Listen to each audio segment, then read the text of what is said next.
Welcome, ladies and gentlemen. We've assembled quite a panel of friends and podcasters, etc. And we just thought, you know what? There's a lot going on in the world, and Lewis just got finished with his run for governor. As far as we're going to find out what's actually going on. We got Patriot Underground, who's back after a few weeks of probably some reflection. We got Mark from Fake News 7 New York, who's been part of news treason, but now he can define it as maybe semi-retired, but we're going to have him back on the show here and there. And we've got the amazing Ellen from Truth Teller Tales to keep us grounded in that divine femininity. So, and then we got me and Scott. So anyway, welcome to the show, everybody. So good to be here. Awesome. Well, I want to start, Lewis, give us an update on everything that's went on and what's going on next. And I saw in one of the results that you had 1,696 votes. I was hoping for 4 more.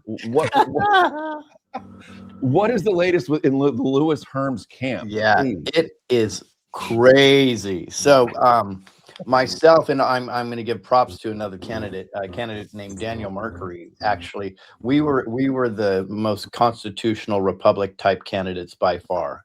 We were polled independently, and we were the top 2 independents. We also had, when they actually took the names off of everything and polled, we by far had the policies that the people felt were best. We polled in the top 2, and the next one next to us, and Hilton was like half of where we were. So and he's campaigned like crazy, and I campaigned like crazy. So we knew we would be way up there. And then when the results came out, we're like, what is going? It's almost to me, and I know this. I hope this doesn't sound arrogant. It's almost like the white hats are saying, "Okay, we're going to slap these guys down as hard as possible, so to make an example of what's really going on, right?" And there's people that were just crushed in our debates that were polling at 5 to 10 times higher than we were, right? And there's people that they're saying, well, "Why are you even running to these people?" Right? So something crazy is going on. It's so low that it actually makes me kind of happy, because it's laughable, right? Because I think we calculated between everything, we had somewhere between 10 and 15 million views in the last year over just the campaign, and 30 million total with where I was on other interviews and so on and so forth. So, to get, now it's up to like 2,100 votes. To get 2,100 votes is just like, all right, whatever. So, but that's okay. You know what I mean? I think what they're trying to do is a couple things. I think they want to embarrass the candidates that they're most afraid of. Because it works 2 ways. Hopefully we walk away and never do this again, right? That's kind of their goal. And the other goal would be that if we ever did do something, then people would keep referring back to our poor performance, right? And even Steve Hilton told me on the phone, he goes, "You're the one candidate I'm most concerned about." He goes, "But I have the media and I have President Trump's." So we know something's going on. We know something's going on with the voting, right? So, but that being said, there's also something bigger going on, which is, I think, very, very important. And I can't give all the details, but I can say Monday we're going into action. Let's just call it some form of a task force to hold accountable and deeply expose what's going on. And the beneficiaries of that may be Hilton and Spencer Pratt. So that's something that I'm working on in the background, and it's a big deal, because this is the time for exposure. And as a candidate, you have a unique insight to request things that a citizen could not normally request. Let's just put it that way, ahead of time, well before a FOIA. So this is where I can only say that much, but it's going to be, I don't do anything half-assed. So it'll be, if everything works out, I'll have all the details by Sunday, and then we'll we'll start taking action on Monday. Wow. I think that's what we love about you, Lewis. Like, even when the going gets tough, you're like, even going into this, it was like you were planning whatever happens, you're going to navigate this one way or another to use it in a very positive light. And that's what I find so incredible about your way of handling things. Well, the key is I never look at anything as a problem. I look at it as a challenge. And if there's a challenge, there's always a solution. So we just have to find our way around it. I was very young when they nicknamed me Loophole Louie, and I guess there's a it was actually a guy from New Jersey that I think worked for the mob that named me that. So I'm not quite sure that was a good moniker, but it stuck. So yeah, so I think it's going to be great, and we have on the horizon, we're doing incredible stuff with our platform. Which I'm sure we'll have time to talk about what we're doing with Freedom in Action and Screw Big Gov and something brand new. I think that's going to blow the socks off of people. So this is our opportunity to take our country back. We can't be waiting on some savior to come do this. I've been saying this for, 3, 4, 5 years, that we the people are the plan. That's my shirt. We the people are the plan. And it doesn't, people want to go into the hopium. Guess what that does? That freezes you. People want to go into the fear porn. What does that do? That freezes you. We've been the plan. We always are the plan. And it says, trust the plan 47 times in the drops, but it says the people 142 times. We've always been the plan. We just have to pick the ball up and run with it right now. And I think the winds that are back. So this is for me. This is exciting times because I'm getting phone calls and text and chats daily. How can I help? What could we do? And that's where we needed to be years ago. We finally seem to be here today. Well, Lewis, you know what? And you've heard me go over this with you a bunch of times, but I got very, very, very disappointed in what happened this past week. And I guess part of it, and I just want everybody to know, I'm not questioning the plan. I'm not questioning the president. But when you look at the fact that the MSM has done zero coverage of the independent candidates, they are obligated under FCC law to give equal time to all candidates. So if the people of California should be doing anything, it's having a massive writing campaign into the FCC and to the stations, complaining about the fact that they're not giving equal time to the independent candidates. They're denying them of information. They're denying them of the opportunity to know these candidates. So they're missing out on a lot. And the president going and throwing his weight behind Hilton, to me, is an absolute embarrassment. I know that he's got half of his cabinet picked from the Fox talent pool. However, to take a guy to run for governor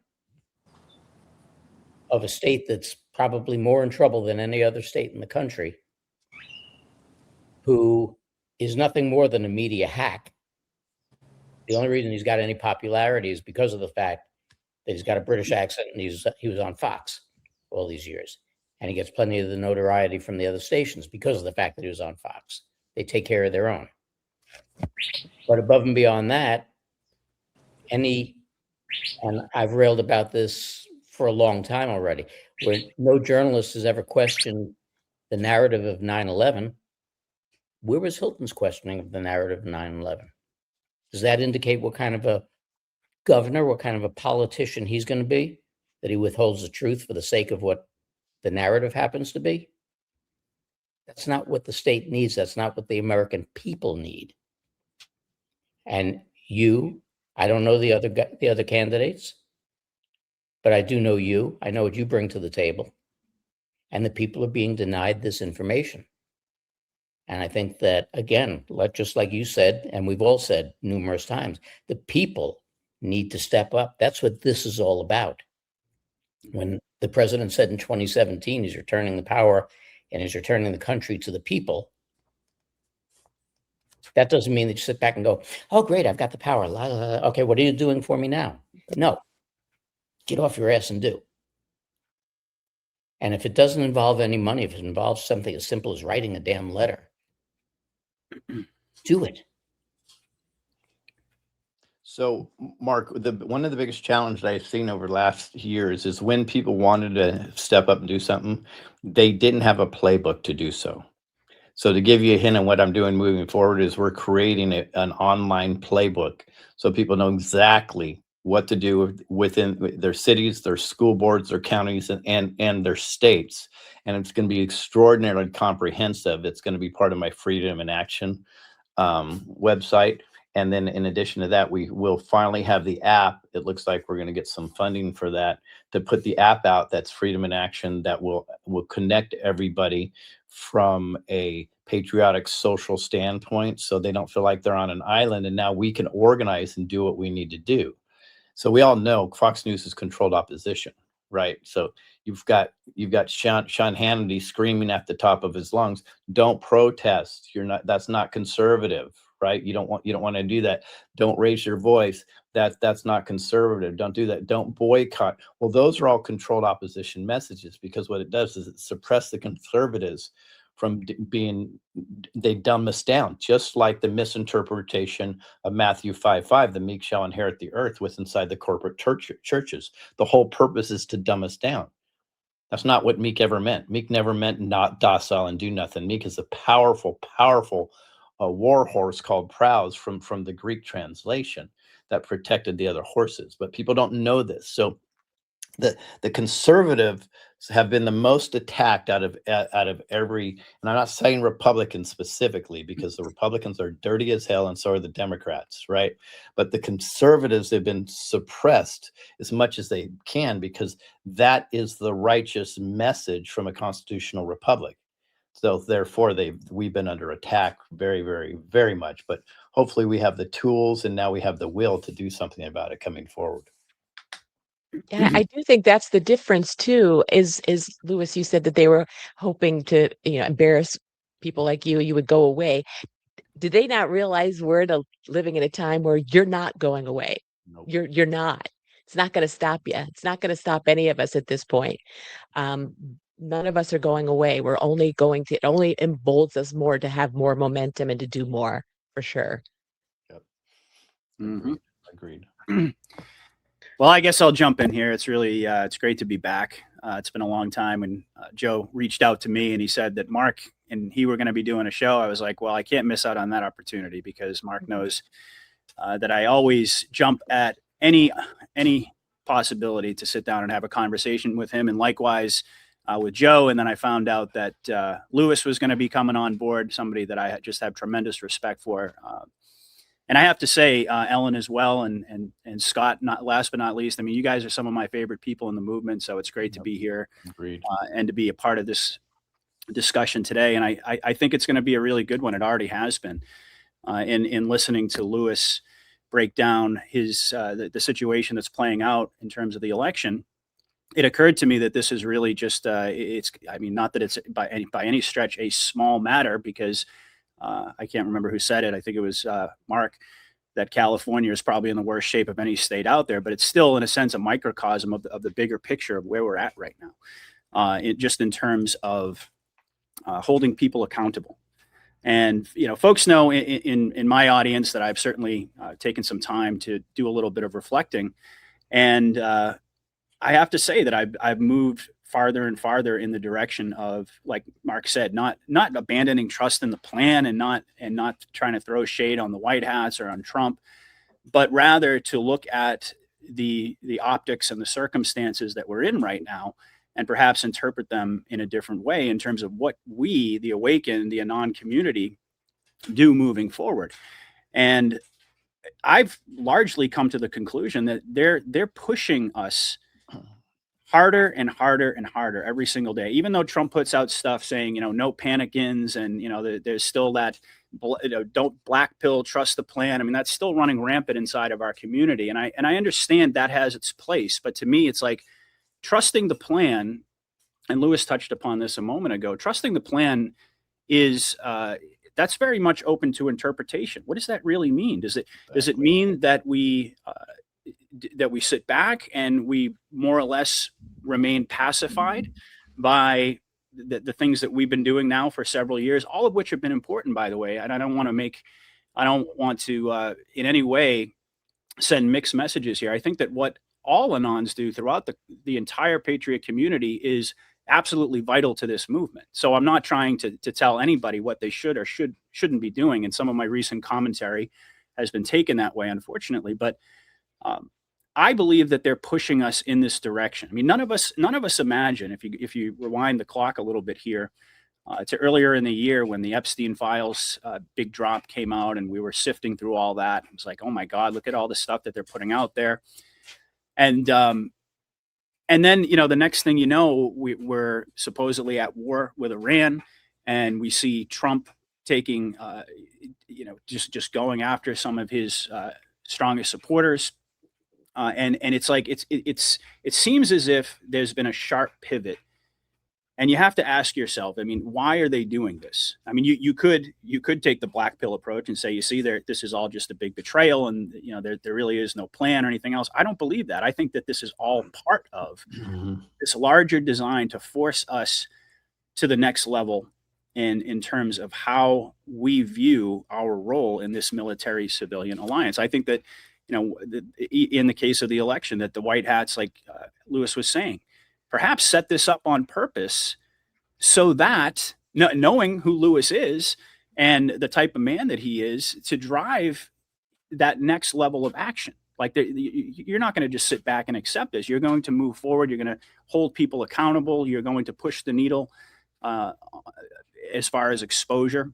But all of this stuff has to be driven by us. And I used to be very much on the other side of the spectrum of just saying, that this is all pre-planned, and the white hats know exactly how this is going to play out. They know exactly what the timeline is going to be. That's how I used to interpret all of the comms and everything else. And now I've reached a point where I'm looking at it in a very different way, that Trump and the white hats and everyone surrounding him and his administration and the actions that they're taking, whether you believe that they're real or whether you believe that they're not, it's almost secondary to the larger question of what do we do in response to that? Do we sit back and just remain pacified and docile, waiting upon a savior? Or do we take action? Do we find the will to force this change that we're all waiting for, to be a part of that change? And when I say force, I don't mean by violence. I don't mean taking to the streets or doing anything along those lines, but I believe that it's time for all of us to do some reflection and to just maybe not so much on this panel, because I think we're largely on the same page, but just across the awakened community, because, and I'd love to be wrong about this, but the way I see it, if we continue to allow ourselves to just be pacified with comms and with memes, and then meanwhile, you've got all of these existential threats that are happening all around us. And we could talk about some of those today. I don't want to go on for too long here, but the data centers, the setting up of the apparatus for the surveillance state, that's a massive threat to humanity. I mean, and I don't believe that we can afford to just sit back and assume that all of this is just fake. It's all just a big psyop. Because the consequences of being wrong, I think we can all agree, are far too dire. So it's my view that the white hats are kind of forcing us into this position, and it was very jarring for me to find myself in this new mindset. It's taken me some time to process, and it's taken a lot of my audience by surprise, and certainly I've lost some followers over it, and that's okay, because I've never really been here ultimately for followers, for likes, for clicks, for anything along those lines. I started doing this because I have a deep love for my country. And people say, you have to choose a lane, pick a side, and I say, well, I've already done that. My side is with the American people. That's my side, and my lane, which I said right in the very beginning, is wherever the truth leads. Because that's my ultimate allegiance. My ultimate allegiance is not to Q, and it's not even to President Trump. I remember the last time, even though I love the man, the last time we spoke, Scott said it best. He said, I don't need President Trump to be the hero. I don't need President Trump to be the good guy. if he ends up falling on his sword at the end of the day, in order to save this nation or to prompt us to step forward and to save ourselves, then so be it. But that's really what this is all about. So I'll leave it at that and pass it over to whoever's next. I just want to say I'm 100% with you. I know exactly what you're saying. I totally agree with. I'm with you, man. I mean, you were way out ahead of me and just about everybody else in terms of saying consistently all along that we the people are the plan. And now more and more, I'm starting to see the truth behind all of that. If it was supposed to go, if we were supposed to just sit back and satisfy ourselves and looking at the comms and making the connections and like Lewis would say, inhaling the hopium, then I think it's pretty obvious that at this point we would have seen some very, very drastic things, positive things happen by now. And instead, what we're seeing is just the opposite. I mean, every single day you go and it looks worse and worse and worse. That's not to suggest that everything that Trump is doing is bad. Okay. But there are a lot of very, very big questions surrounding what this administration is doing. And, so I think for a long time, I just expected that eventually we were going to have this massive shift and everything was going to become clear. We would be just sitting back and enjoying all of the normies lose their minds. And instead, what we're seeing is like this division inside of our own community that's largely based upon the cult of personality surrounding Trump and those who are stepping outside of that and saying, look, this isn't really about President Trump. And even inside of the Q community, this isn't just about trusting the plan. Trust the plan means like believing that there is a plan, but it doesn't mean sitting back and just waiting, like you were saying, Lewis, waiting on a savior, because we have to save ourselves. This is a constitutional republic. If we're going to rebuild this nation and we're going to be the ones, if we're going to get all of these corrupt people out of power and we're going to assume that responsibility and take the reins, well, that involves more than what I would say a vast majority of people out there are doing right now. And it's not to criticize anyone, but it's rather to tip my hat to Lewis and to others like him who have been saying this all along, that it's not just simply about being pacified and being docile in this process. And in many ways, it gets to be more and more counterproductive, because the more you go through these psychological operations, and I've talked with Mark about this privately, the more you are conditioned to just wait for the next psyop, to wait for the next clue. And it's like they just kind of keep dangling the carrot out there. But after a while, it forces, like you were saying, it forces you kind of into like this paralysis where you're just kind of like sitting there waiting for them to do something, or for them to give you the next clue, or them to give you the next directive, as opposed to we the people getting together and saying this is bullshit, and we need to actually start demanding that we have accountability and exposure on a much larger scale. So. Well, I think that we've been drawn into this mentality, and it's been cultivated quite intentionally for a long time, where we're rooting for a team. Our allegiance is for the team, whatever, it's our side versus their side, which reminds me of divided we will fall.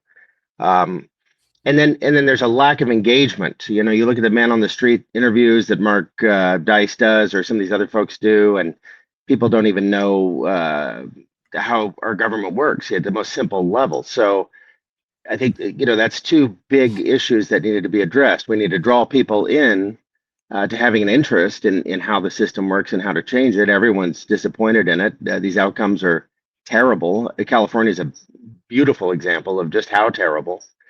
And, MAGA really started to resemble just rooting for a team. Yeah, and we get into the cult of celebrity, and we get into these mindsets, and we're right back to Maslow's hierarchy, a few stages down, where humans just want to belong to something, so they pick a team and they root for it. But that's not real conviction. It's not based on real principles. It's not something people will live and die for.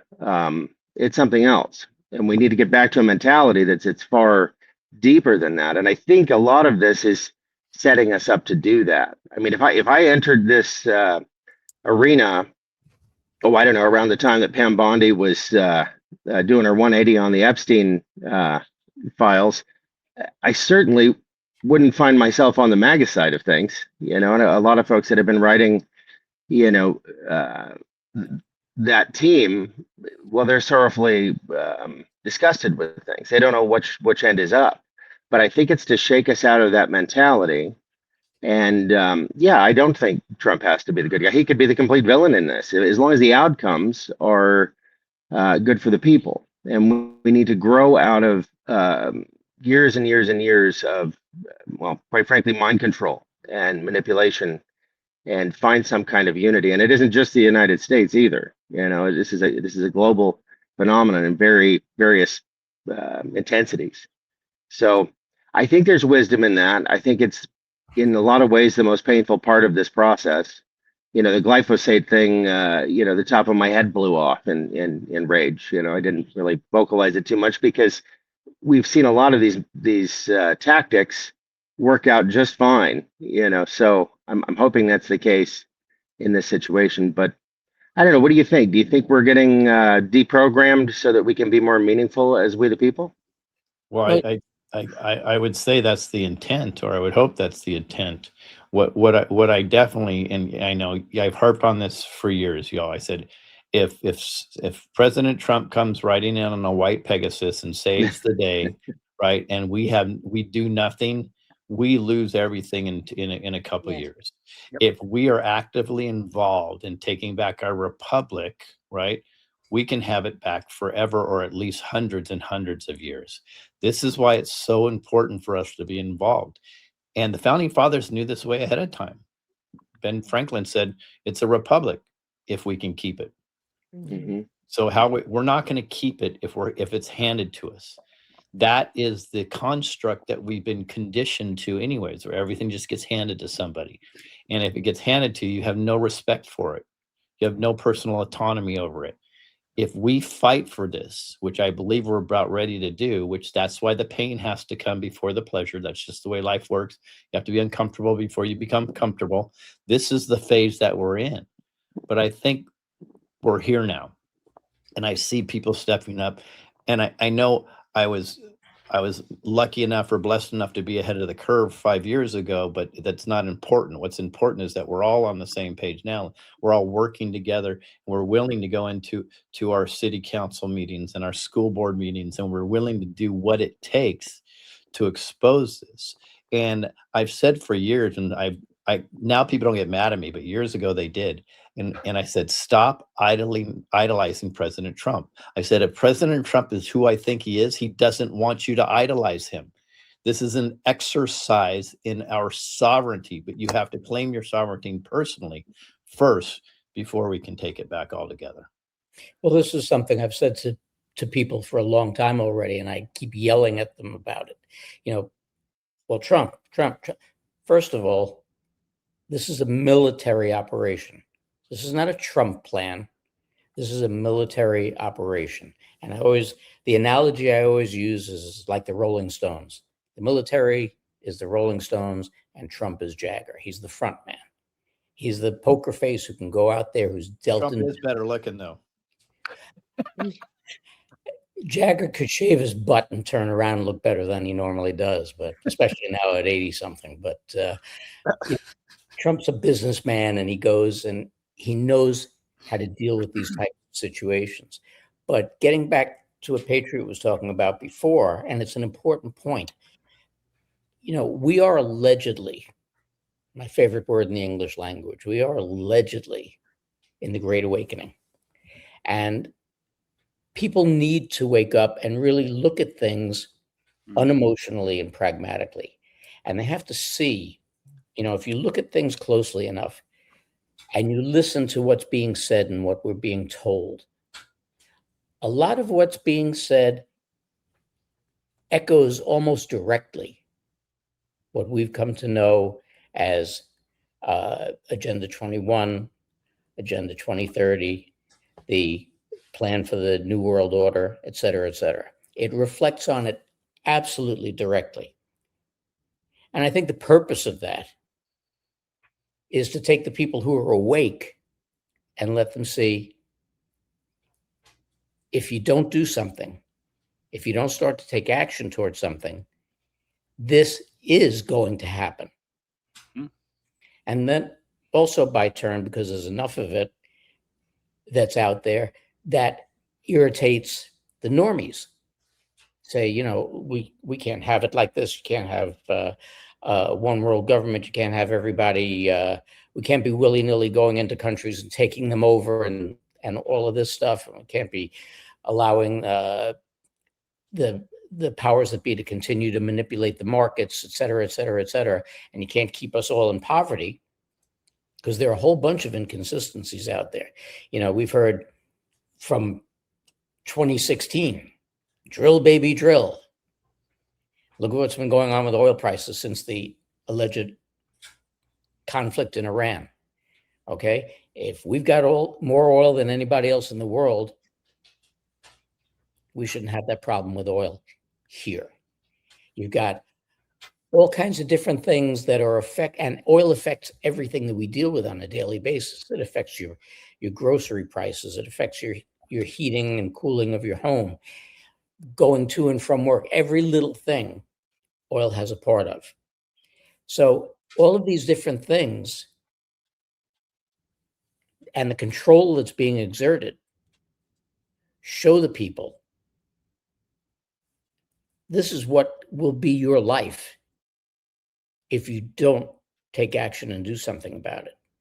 And what we were discussing before the show was the simple fact that when you look in general at things, and the line that's been out there that, you know, when all this comes to fruition, we'll only ever find out about 20% of what actually happened, because that's all the people could possibly handle. But if the people came to the realization, as most of us awake know, that for at least 12 years already, it's the alleged good guys who have been doing this to us, you have to think how the normies would react to that. Mm-hmm.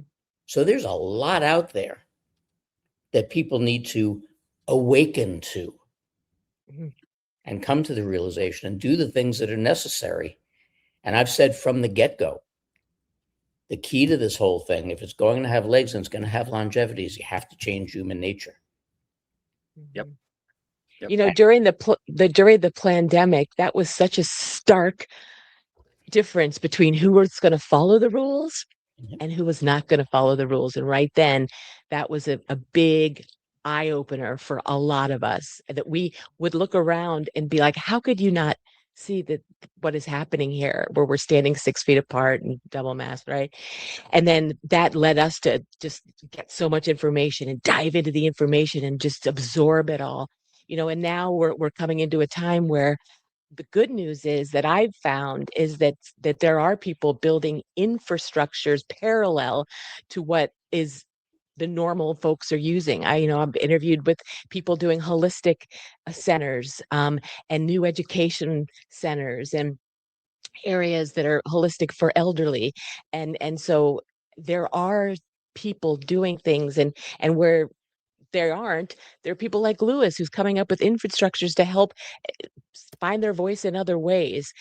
So I definitely, to everybody's point, feel like this is moving and it's just getting stronger and stronger. And we have to be, I guess, pissed off enough as well, too, to keep us going and motivated to push forward with these new ways of looking at things. Well, on that point, I could also jump in as well, because what Mark just said really reflects what I've been talking about for a long time, although my perspective on how we move forward has changed, as I just articulated. What I call the parallel construction strategy. That first of all, you're 100% right. This is a military operation. Trump was invited to run. He was invited to be the front man. And even though there's been sort of this cult of personality over the years that's taken root for President Trump, people tend to forget that. Like, that this is much bigger. This is much bigger than Trump. But putting that aside for the moment, what I believe is happening is that exactly what Mark just pointed out, is that they're showing us, like they say, it says in the Q drops all over the place. You can't tell the people, you got to show them. So they're showing us what this dystopian world that's taking shape around us, whether you believe it's actually real or whether you believe it's optics, and I'll get to that in just a moment, is a separate question. But they're showing us, they're basically simulating the beginning of us being sleepwalked into our own destruction. And the question is, I mean, the phrase that the target audience that gets thrown around constantly, right? That we're not the target audience of the movie. This is all for the normies. And I have to tell you that upon reflecting on that at a deeper level, I really have to ask myself, because somebody mentioned MSM a little bit earlier, and that we're all just sitting kind of scratching our heads to this day, wondering how more people aren't awake. But the fact of the matter is that the normies aren't awakening in mass. And so if the normies are the target audience, I'm not saying that progress isn't being made, but I think it's probably a good idea to start questioning whether or not we, the awakened, the ones who are actually paying attention and having conversations about this, who actually care and have put skin in the game, are also the target audience. And what role do we play as we're being led into the precipice? Because Mark made a really good point there. They're showing us this is the dystopic world, or dystopian world, that you're going to live in if you don't actually take action and save yourselves.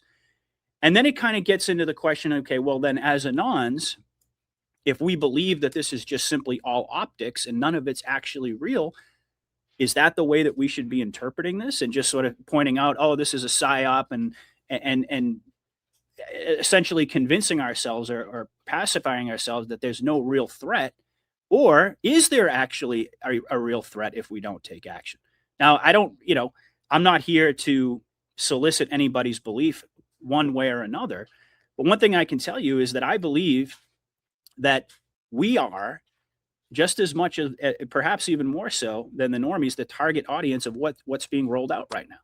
Because if we're being pushed to the precipice, what is the role of Anons under these conditions? Are we supposed to just sit back, or are we supposed to actually lead the way, take charge, show up in mass, peacefully protesting?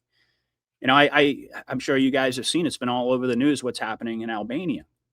And I put out a post on that, just saying, it's amazing to see how, and you can say whatever you want about Albania and the corruption there. I mean, I don't really know that much about the Albanian people. I'm not going to sit here and pretend that I do. But one thing I do know is that they're not allowing their country to get sold out. They're showing up in mass on the streets. Now, I'm not there. I don't know exactly what's going on, how much of it is real, and whether there's violence, etc. And I'm not advocating violence. I never do. We have our Second Amendment. It's an absolute last resort.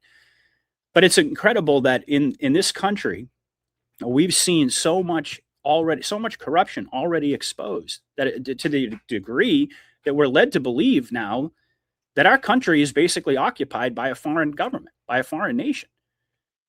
And in Albania, there's like this one deal with Kushner, this $1 billion deal. And these people took to the streets by the hundreds of thousands and just said, the hell with this. We're not doing this. We're not selling our country out. And meanwhile, over here in America, we haven't really seen much of that at all. The one thing I can say is that, certainly people criticized me and said, well, the last time we came out, look what happened on January 6th and this and that. Well, you have to remember that was also very much a controlled operation. And a lot of that was set up to entrap people, to get people thrown in prison and so forth. But doesn't mean that just because there were the whole J6 scenario happened, that what are we supposed to do? Interpret that as like, we're never supposed to take the streets anymore. We're never supposed to show up in mass and protest things. We're not supposed. I mean, that's the thing, is like, there are so many more of us than there are of them. And if enough people, even it just, somebody put a comment in there a little while ago saying, and it's an old saying, all politics is local.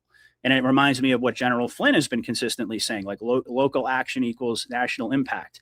And by the way, as General Flynn is leading the charge saying that we need to do more to demand accountability, who do you think he's talking to? The normies?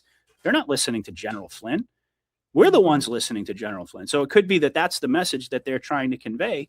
But, look, if we showed up in mass anywhere a decision was being made, whether it be at the school board, there's, at the state level, local elections, wherever there's corruption, if enough people showed up in mass, they would be forced to back off. Well, look, You're literally right in my wheelhouse. This is beautiful. And I preach this all the time. This is why I'm creating the Freedom in Action app, for this exact purpose, It has an event calendar so we can show up. I've ran the numbers on this. It's 1 in 1,000 step up and we take our country back. 1 in 1,000. I'll give you an example of that. If there's 50,000 people in a city, there's a school in that city that's going to introduce porn to children in the library. If 50 people show up to that meeting, this is the key, with a consistent message, they win every time. So what I like to tell people is I say, if you have your phone, right, there's a crystal on it. If I set this, let's say this is 25 pounds and I set it on top of it, nothing happens. But if I take a pen and put it on there and then put the 25 pounds on top of the pen, that crystal's going to break every single time. And the reason why is because that's focused pressure in one spot, right? This is what we need to do. And we need to do this in our school board meetings, our city council meetings, our township, everywhere. Focus. What we tend to do is we go into these board meetings and you have 3 people doing some separate prayer. And I'm clearly not against prayer, but they'll do a prayer for 2 minutes each. And another person will talk about how the water is dirty, and another person. Now, all of these could be valid and valuable things, but the plan is very, very simple. And I've created this and it works. You have a pre-meeting with everybody. You all get on the same page. You pick the best speakers and you position them throughout this. And you say, guys, praying is great. Let's pray before. Let's not take our 2 minutes to pray, and let's be focused on what we want. We only want one thing out of this one. That's that they will not put porn in the library, period, in the story. If there's 15, 20 meetings in a year, you've accomplished 15 or 20 things, where if you're spread out, you accomplish nothing over the year. So that it's very simple. And this is why I say the micro will fix the macro. So we have the tools, and we're going to come out with, this is what our Freedom in Action platform is going to be all about, guys. Is exactly doing what Patriot's talking about, is nailing it, giving everybody the tools, the education to do this. And it's all free. Everybody knows that when I do this type of work. So these are very, very powerful things. And traveling the country 4 times over now, I could tell you this is what people need when you're talking to them. They want to get involved. They just don't feel like they have a clue what to do, right? But when we have that pinpoint pressure, we absolutely will win. We have example after example after example, because these demons that are sitting on the other side of that ship up on top of that wooden ship, I can tell you one thing: they do not like pinpoint pressure. They're just hoping that you're just going to, okay, say a prayer. Great. That takes up 2 minutes. Say this, that takes up 2 minutes. And then they move on. They vote for whatever they want. But when they're held account, they cave, because they're just puppets anyways. Well, look what's happening with the data centers, right? That's a great example. A lot of them, these billion-dollar interests, these billionaire interests have already been shut down, because when the entire town descends upon the meeting with one unified message, as we the people, saying, you're not doing this in our backyard. Chances are, like Lewis said, I mean, these people are all puppets. They're bought and paid for, but they're cowards. They're doing it. The reason that we find ourselves so deep in this quagmire is because they've been so successful in dividing us and conquering us and distracting us away from exactly what Lewis is talking about, the means with which we can come together as one unified people, despite our differences, with one unified message, and saying, this is our country. But even at the local level, and I truly believe this, you don't start at the federal level. You start in your own town, in your own city, in your own state.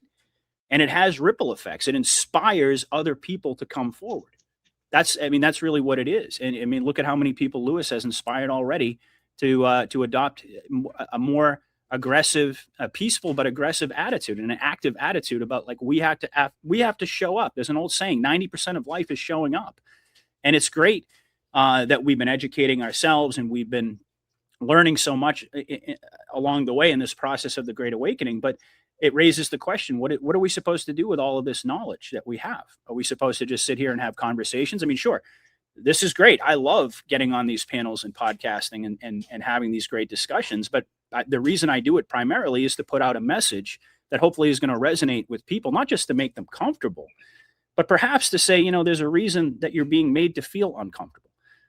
And that really is what it all comes down to, is like, if enough people are willing to just show up, even if you don't know, because people say this all the time. It's the first criticism. Well, what am I supposed to do? I've tried to wake this person up. I've tried to wake that person up. I share information.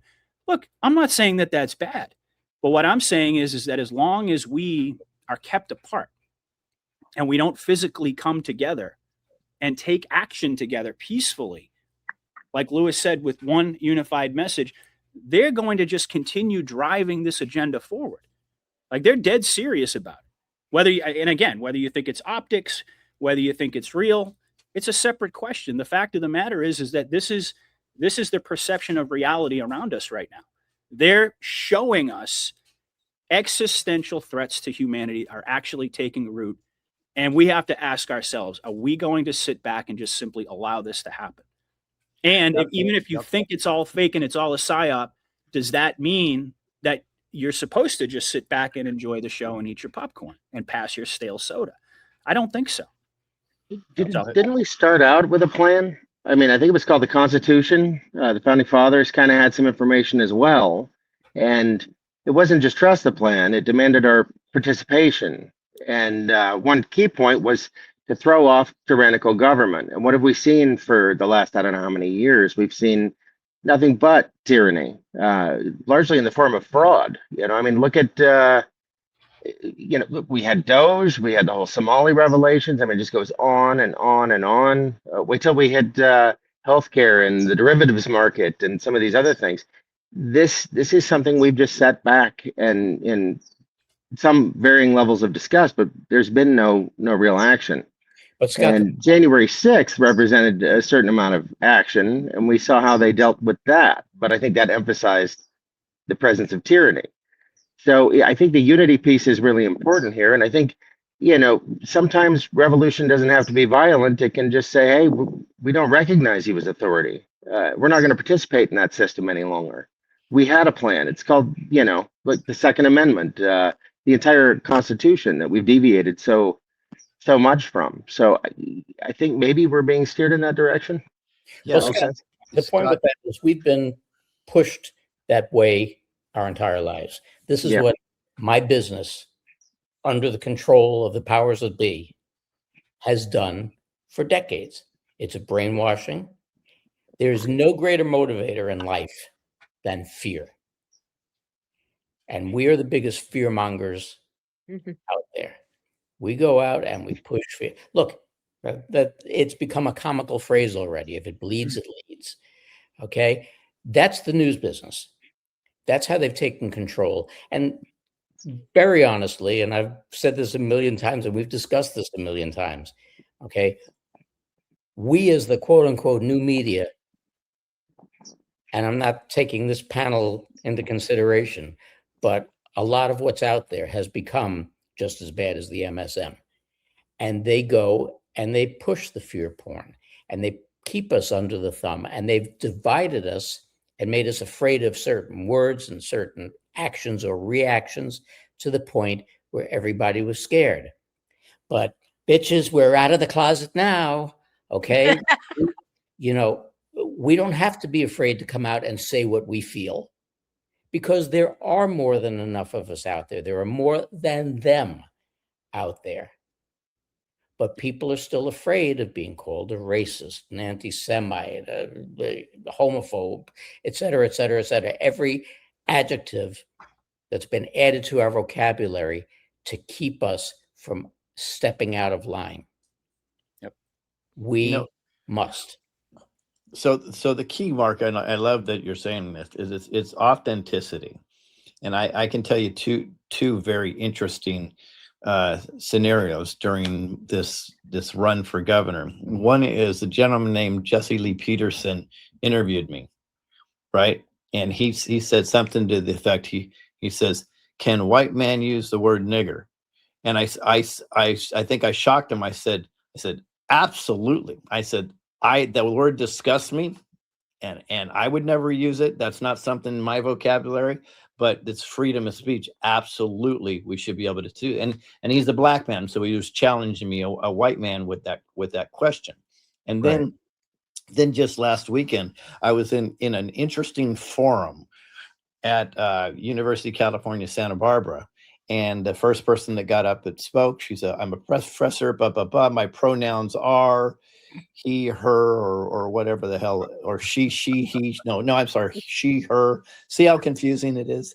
So, so, and that's intentional, by the way. So anyway, so we went through, and this was at it was hosted by a Black fraternity. And it became all the candidates were just pandering and pandering and pandering and pandering to the Black community, how they're disenfranchised and so on and so forth. And here's the redistricting really hurts them and blah, blah, blah, blah, blah. And they kept talking about, we're in a democracy, we're in a democracy, we're in a democracy. So my wife is there, and she's here right now, and she was getting very nervous because she knows I'm not one to hold my tongue. And then after about 10 to 12 people, I got up there, and we had 4 minutes to speak. And I changed everything I was going to talk about. And I said, well, let's clarify something off the beginning. We are in a constitutional republic. We are not in a democracy. As long as you want and bleed to be in a democracy, you think you are under control. Wait until you're in a democracy when the mob rules. The last people that are going to be taken care of on the list are Black people. I said, so you better be very careful what you're asking for. And then I said, my father, who was the only white business owner during the Watts riots in Watts, not to have his business, Acorn Gasket Company, burned down and vandaled because Blacks stood outside to protect it. That's not because he pandered to Blacks. That's because he treated them as equal and locked arms with them and had real conversations with them. I said, so I'm not quite sure why we're trying to reverse and go back to pandering, because that ultimately does nothing. And I went on and on and on and on.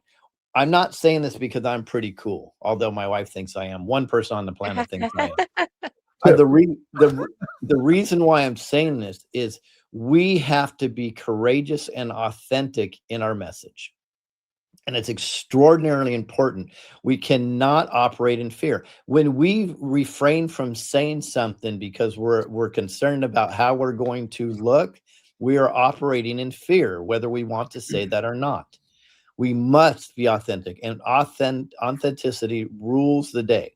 So I need to be authentic here. I keep hearing everybody say, and it's fine. I'm not talking about violence. I'm not talking about violence. We're not. Although it is the threat of violence, the prospect that we are willing to be violent to take back a republic, is why they must pay attention to us. Damn right. Yep. Well said. Oh, sorry. Go ahead, Ellen. I was just going to say, what was the response you got after you spoke there, Louis? Oh, shocking enough, a Black professor came up to me and he says, I just wanted to thank you. And I said, really? I was shocked. I thought I literally was going to square up, right? He walked right up on me, and he said, I just wanted to thank you. And I said, really? And he said, yes. He says, thank you for reframing that we're a constitutional republic. He says that gets lost often. And you're right. The ramifications of something different would be bad. I'm going to start teaching my students that again. I really appreciate it. So that alone, if that's all I got out of it, that was a powerful moment, because he speaks to a lot of students.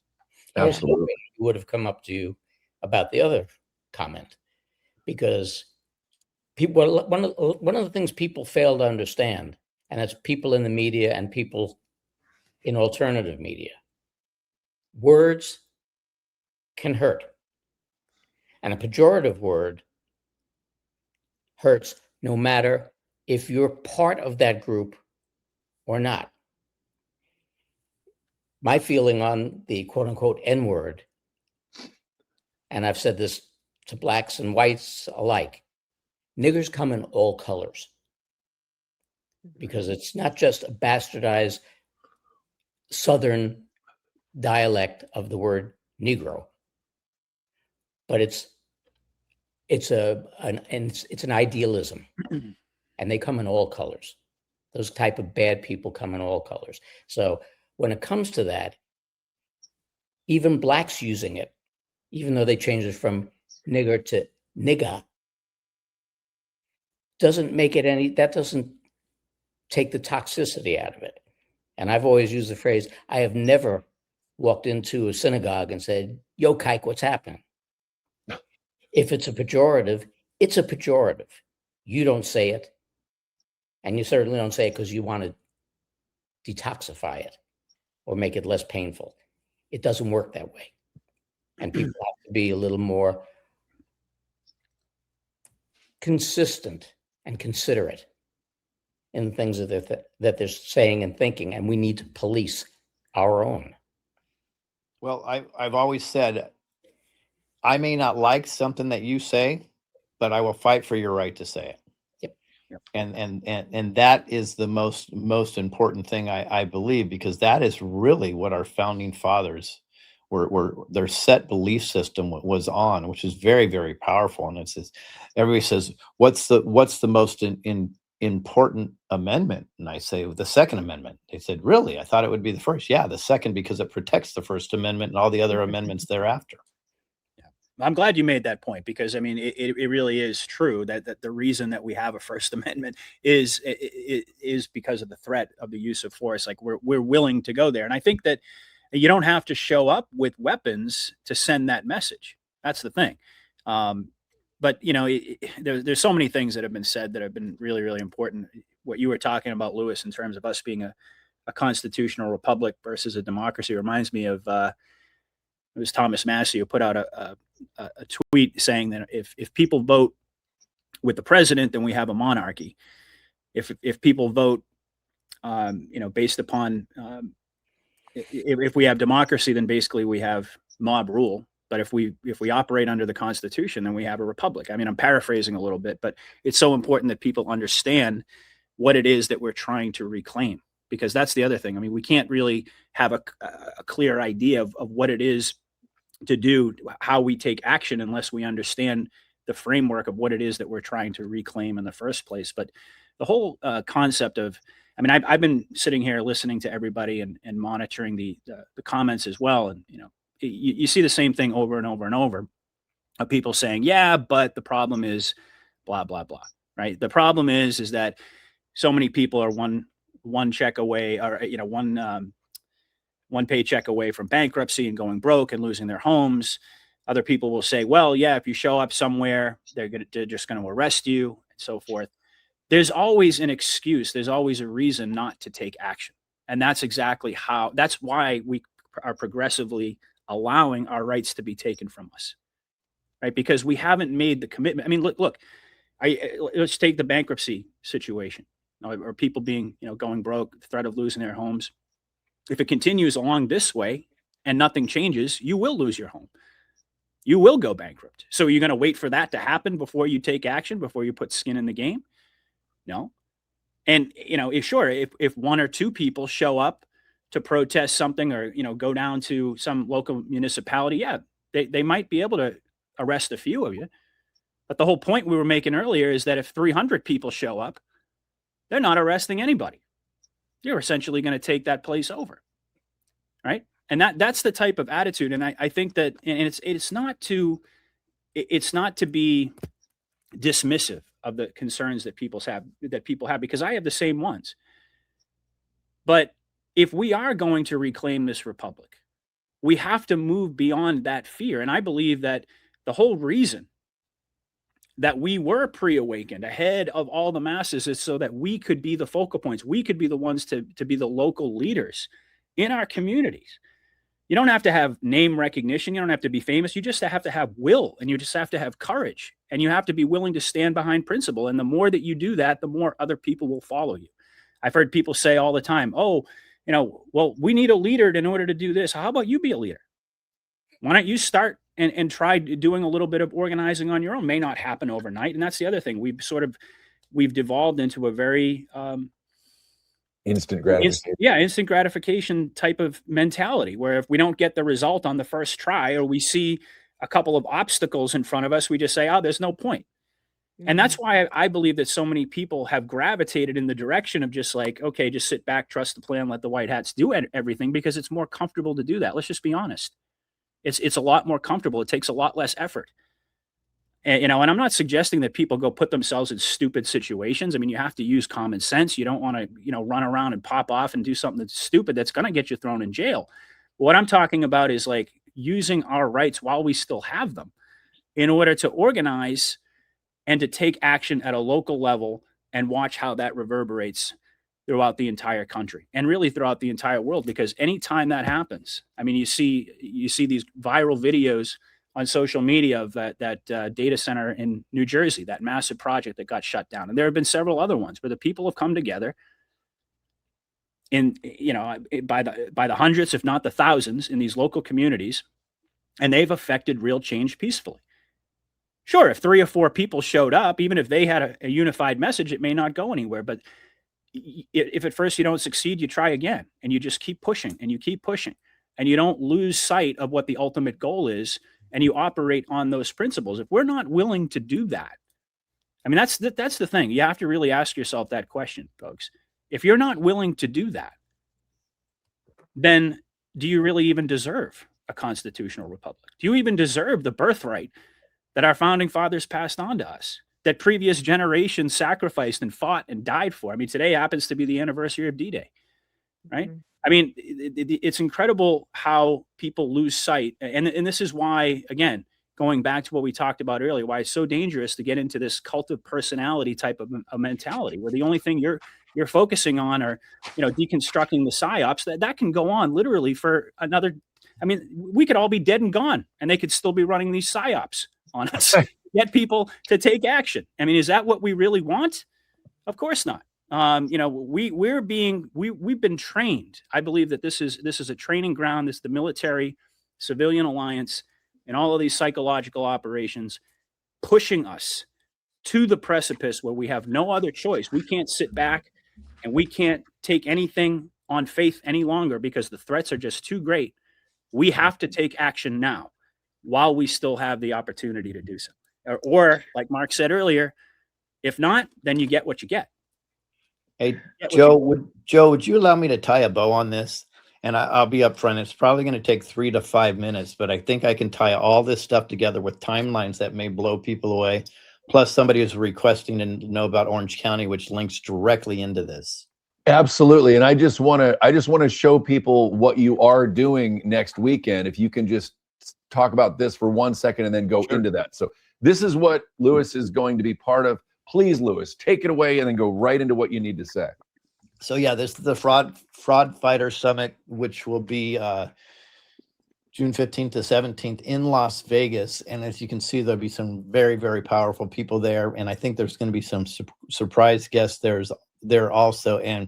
But I honestly wish that the people on the lower level should be the ones on the top, because these are the fighters that have the information and exposing fraud at the highest possible level you can imagine. That's what you'll see. Mark Cook there and Sean Taylor there and several other amazing people that really have been hammering and showing this. But we're in essence, we're also coming together to come up with solutions on how we the people can take our country back. So I think this is a huge event.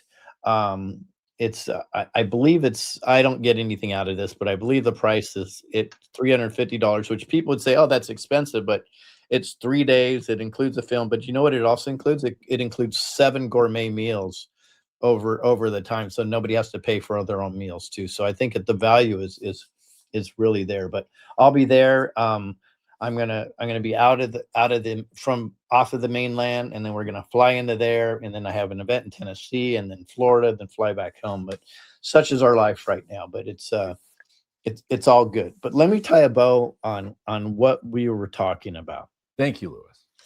Because I think this is fascinating, and I'm going to rewind to 2018, and I want to show kind of maybe there's a connection between everything that's going on. In 2018, in Orange County, California, there was an election, and the Board of Supervisors. So the 5 Board of Supervisors were elected that night. All 5 of them were Republican. Well, in the middle of the night, ballots came coming in, truckloads. And then by morning, all 5 Republicans lost those seats and 5 Democrats took those seats. Orange County is a very conservative county in California. Why is that important? Well, it's not that the baddies knew whether or were testing ballot harvesting, because they've been doing that for 40, 45 years all across the world. In other countries, we've been overthrowing governments with the same process. I've talked to ex-CIA agents about this, and they've literally described what happened in Orange County happens other places. But what happened is the next morning, all 5 of those Republicans that lost came out and they said, "We'll get them next time."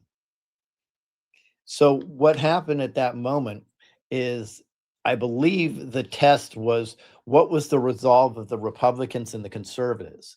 And since there was zero resolve, I believe at that time, the baddies knew that they already won the 2020 election. Because they knew, we can do this, we can get away with it, and nothing's going to happen. So here's what was interesting, though, and this is where we the people, fast forward to the pandemic. I call the panic-demic. I know Ellen calls it the plandemic. I call it the panic-demic. Fast forward, Orange County, California was the first county to try to install a mandatory vaccine passport. Can you imagine that? In our wonderful constitutional republic, a mandatory vaccine passport. Well, Lee Dundas and some other great people got together, and they brought 2,500 people to that Board of Supervisors meeting.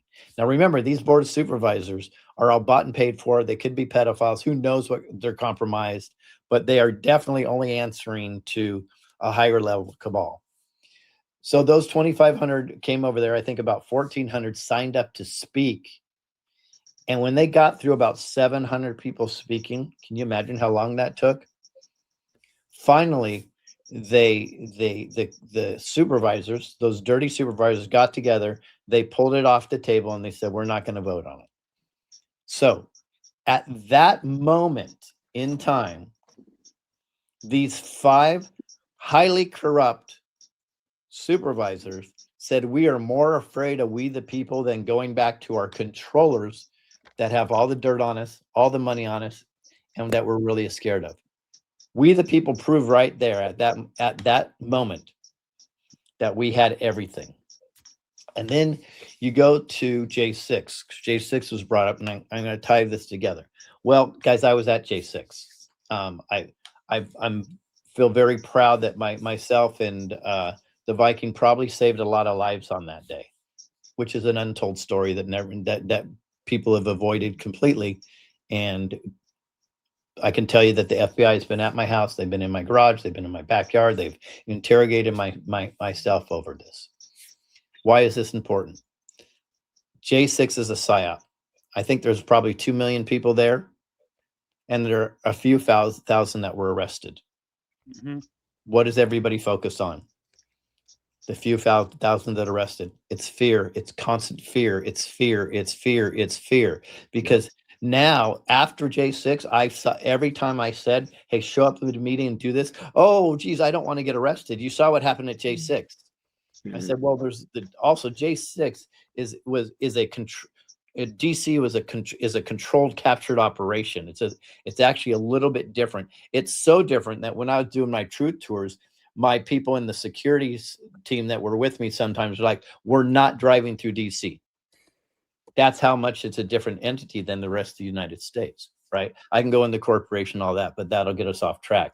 So why this is important is you had maybe 1 in 500 that are arrested, maybe. I think it was less than that. But yet that's the sole focus of the news media. Why is that? That constant fear and that brainwashing that if you stand up, you're going to be arrested. That was the intent. That's right. Of J6. And I think that gets lost in the morass of what we're doing. So I hope people understand that.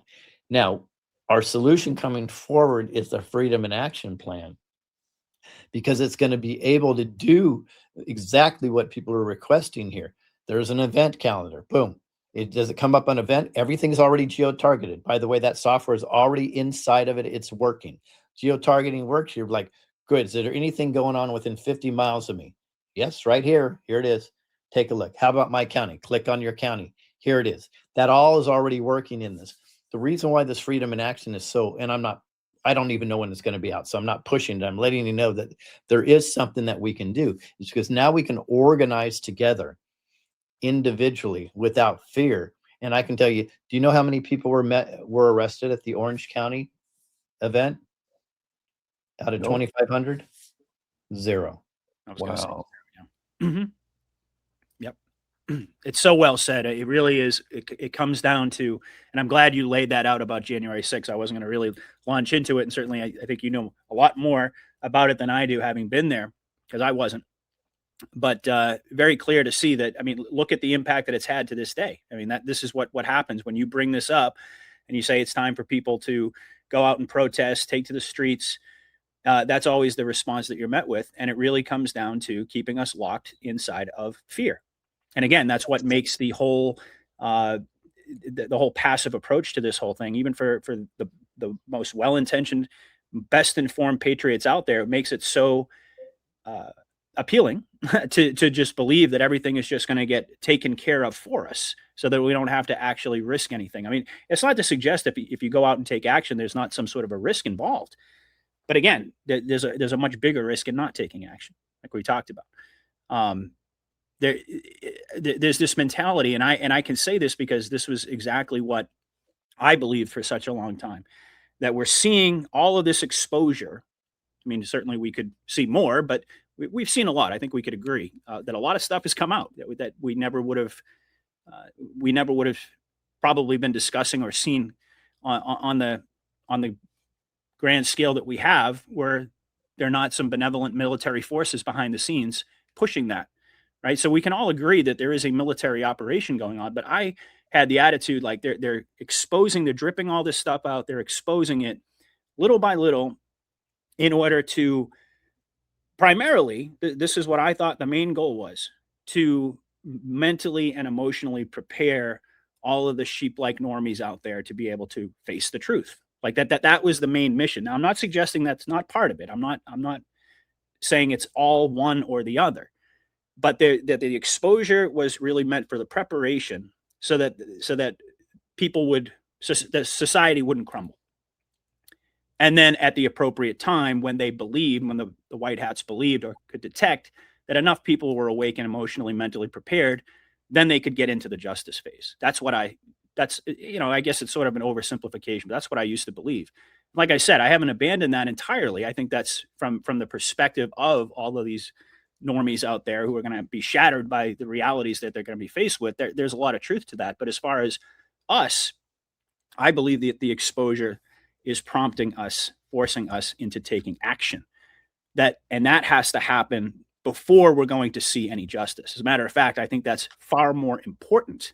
It's not just simply about protecting the millions and millions of adults out there and treating them like children because they can't face reality. I think, and that's the reason that we haven't seen any major arrests. We haven't seen any, justice on the scale that we're all demanding.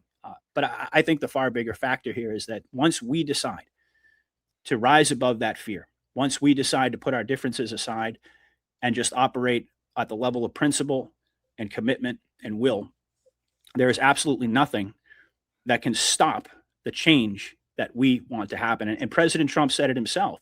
He said, when Americans are united, they're completely unstoppable.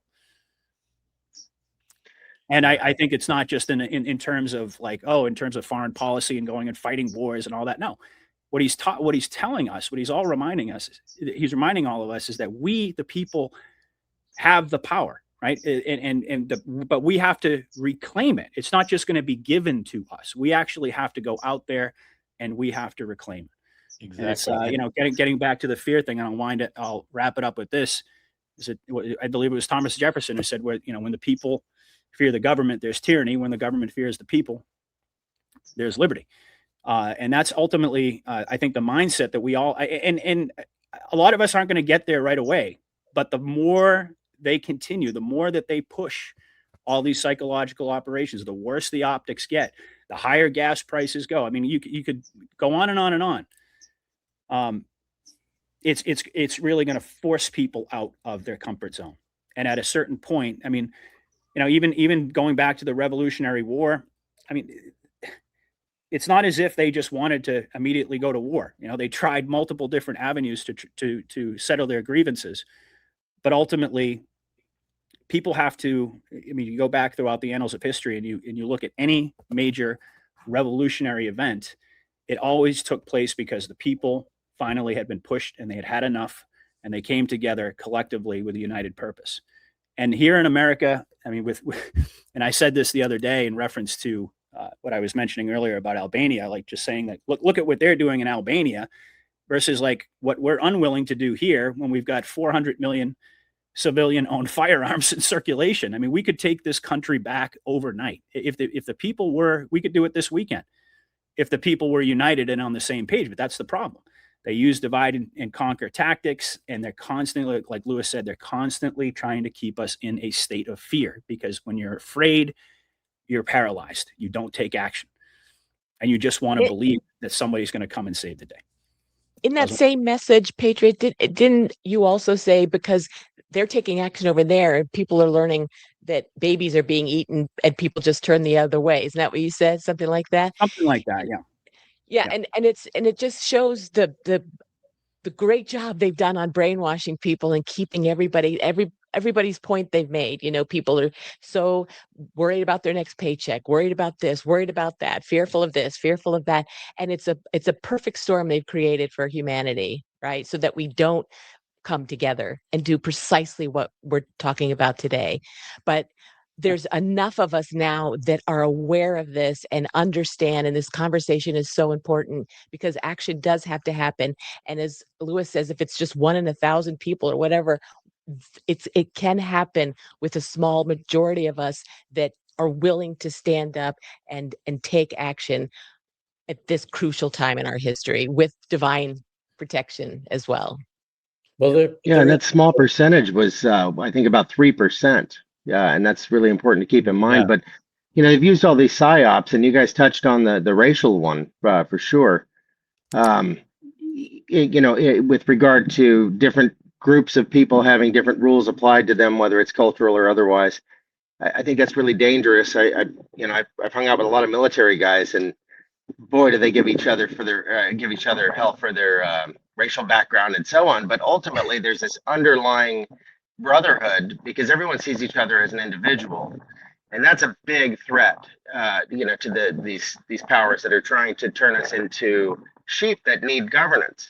We started out with the goal of very small government, and it was started by a bunch of rugged individuals, and that was respected. And we need to see each other as individuals. That's a big step in the right direction, because until we do, we're sheep that do need governance and representative government. Well, who wants a sheep to do the leadership? It's not representative at all. So it's time to step up in that regard. And it is important to see each other as individuals. I think until you see them as individuals, they're not going to step up with that kind of strength. And we're at a time in history where that strength is absolutely essential if we're going to save this thing. But one thing we're fighting against that people have never fought against in any of the prior revolutions in history is another thing that's been created. And Patriot brought it up just a short bit ago. Sense of entitlement, which precludes people from taking action, precludes people from doing what needs to be done. Because when you have that sense of entitlement, and I've railed about this for a long time, freedom comes with responsibilities. That's right. If you want to hold on 100%. to those freedoms, you have to act responsible in regard to what those freedoms are alleging, and you have to take actions to protect those freedoms, or you will lose those freedoms. And because people have a sense of entitlement, A, they believe that they are entitled to it. B, they believe, well, someone else will take care of it. Yep. I don't have to do anything. And C, it'll work itself out. No. How's that working so far? Exactly. Exactly. It ain't working. No, Mark, you're spot on, man. You're absolutely spot on. That there is I think the primary problem that we have right now is overcoming that mindset. or let's just say rediscovering the mindset that this country was founded upon. I mean, the reality is if our founding fathers and the people who who established this country and fought for this country, previous generations, if they had the same attitude as is so prevalent today throughout our society, this country wouldn't even exist. That's right. Far from it. I mean, that's just the simple truth. Anything that's worth having, you have to be willing to fight for it.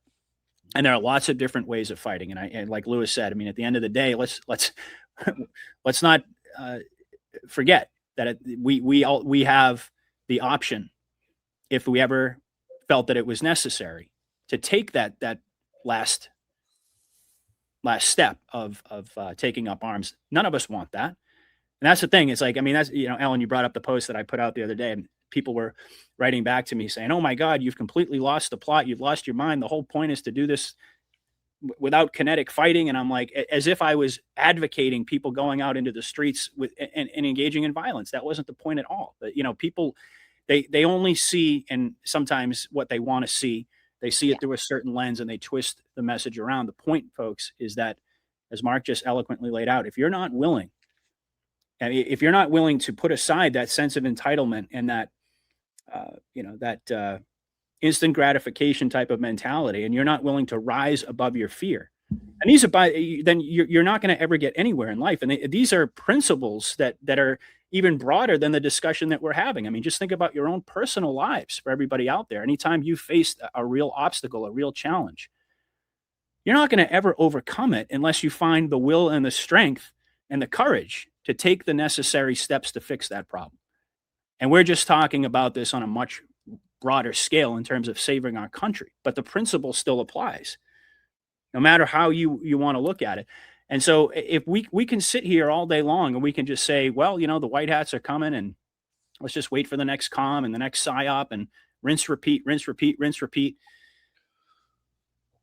and remain passive and remain docile, or we can say enough is enough, and it's time for people to start looking at this in a different way. And that's really just been my primary message to folks out there. Not from a soapbox. I'm not lecturing anybody. This is a reflection of what some introspection on my part. Thinking about, I mean, I recently celebrated my 5-year anniversary of doing podcasts, and I saw the direction. I mean, I started, my anniversary was in March. And this was, for me, like when I started to see everything just completely go downhill with the Iran war and Trump attacking his base and the division within MAGA and all this type of stuff. And it just prompted me, along with some personal challenges as well, to take a good look at where we're at right now, and ask myself that honest question, like, is this ultimately working? Are we really moving the needle? I mean, sure, you could say in a lot of different ways that, like, you could point to things and cherry pick things and say, well, this is a good sign and that's a good development. But on the grand scale, let's be honest, we haven't accomplished anything close to what our ultimate goal is here. And it's been, we're in, Q started posting in 2017. Trump came along in 2016. We're like 10 years into the Trump era.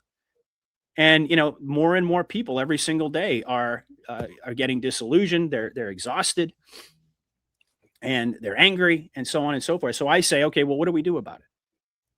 Do we just sit and talk about it? And do we yell at each other and call each other black pillars and panicans and allow that type of mentality to destroy this movement from the inside?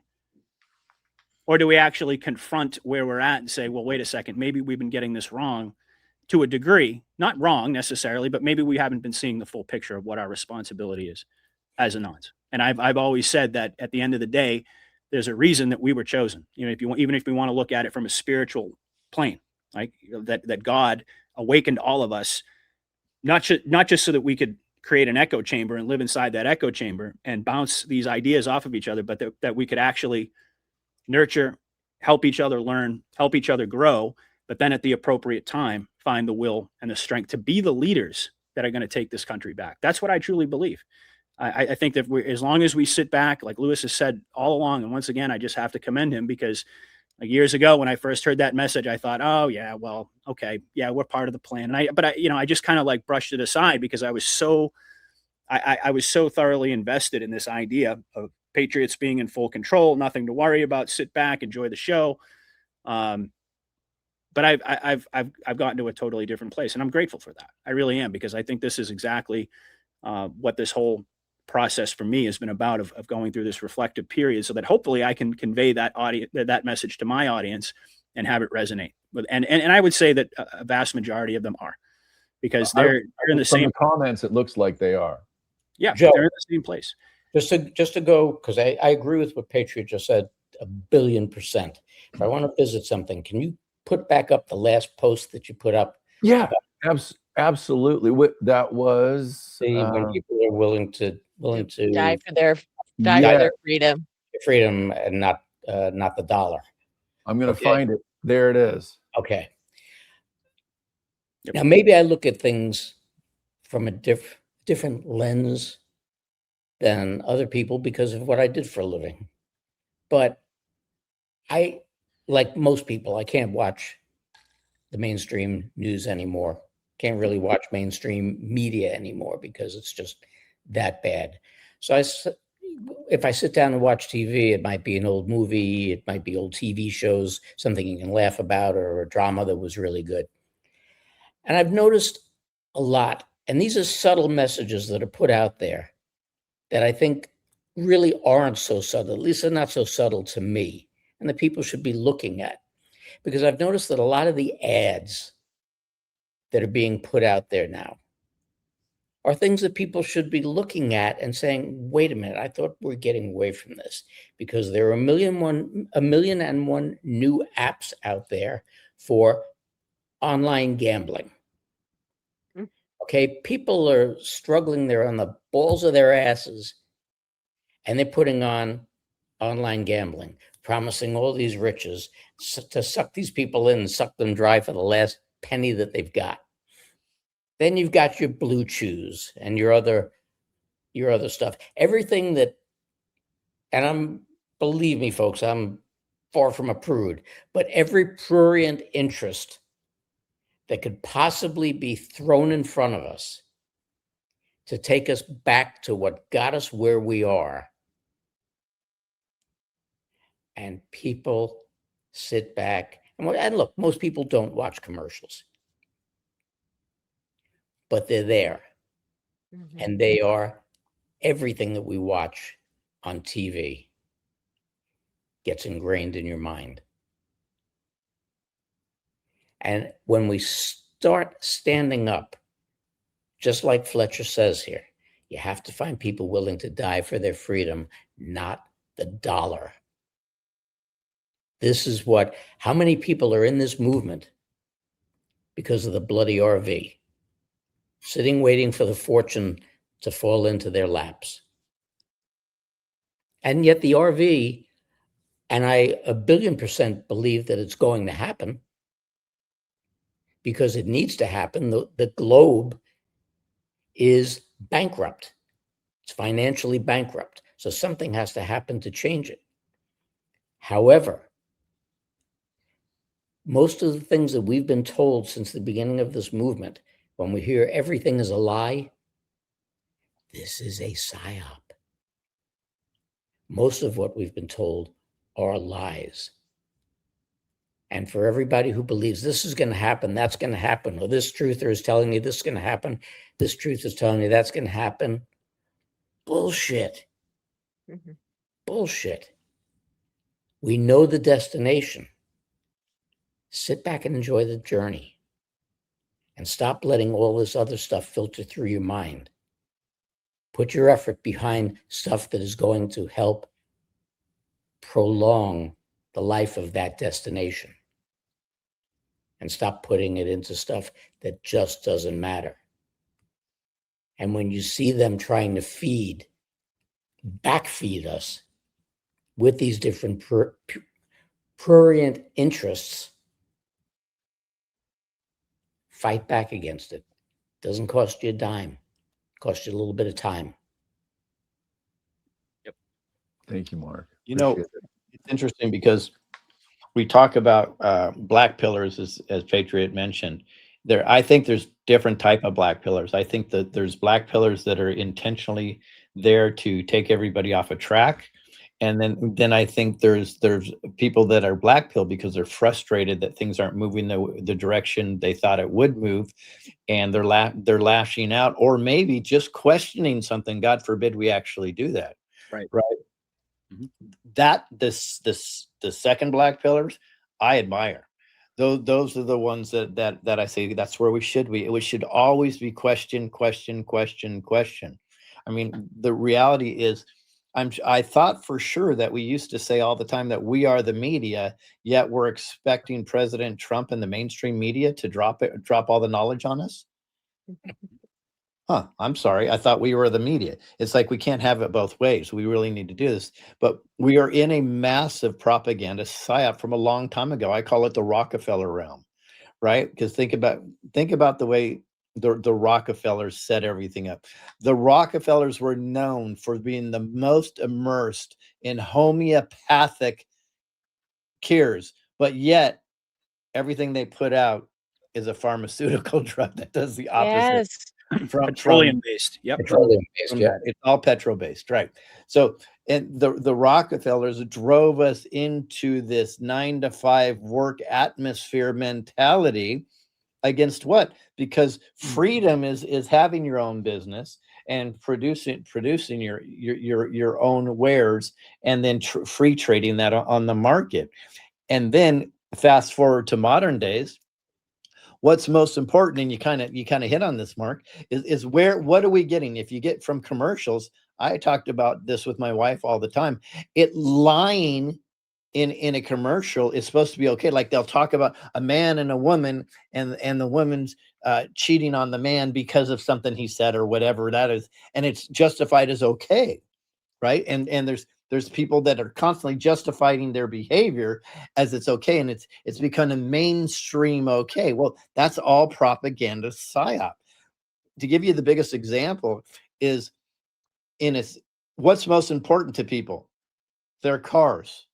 Their most amazing, beautiful cars. That's a psyop, because what should be most important is, instead of the freedom to say or do what you want, you don't have the freedom, or they're trying to suppress your freedom to grow your own food, to have the healthiest possible food. Because you know what's much more important than that is driving your Toyota Camry. Right. And this is intentional. It's all been drawn up long time ago. And I said the baddies think in 100-year plans, and we the people can barely plan to the weekend. And until we change that mentality, we're going to be subjugated under the rule of the evildoers. Yeah, absolutely. And just to piggyback on that, what you said about the black pillar label, if you will.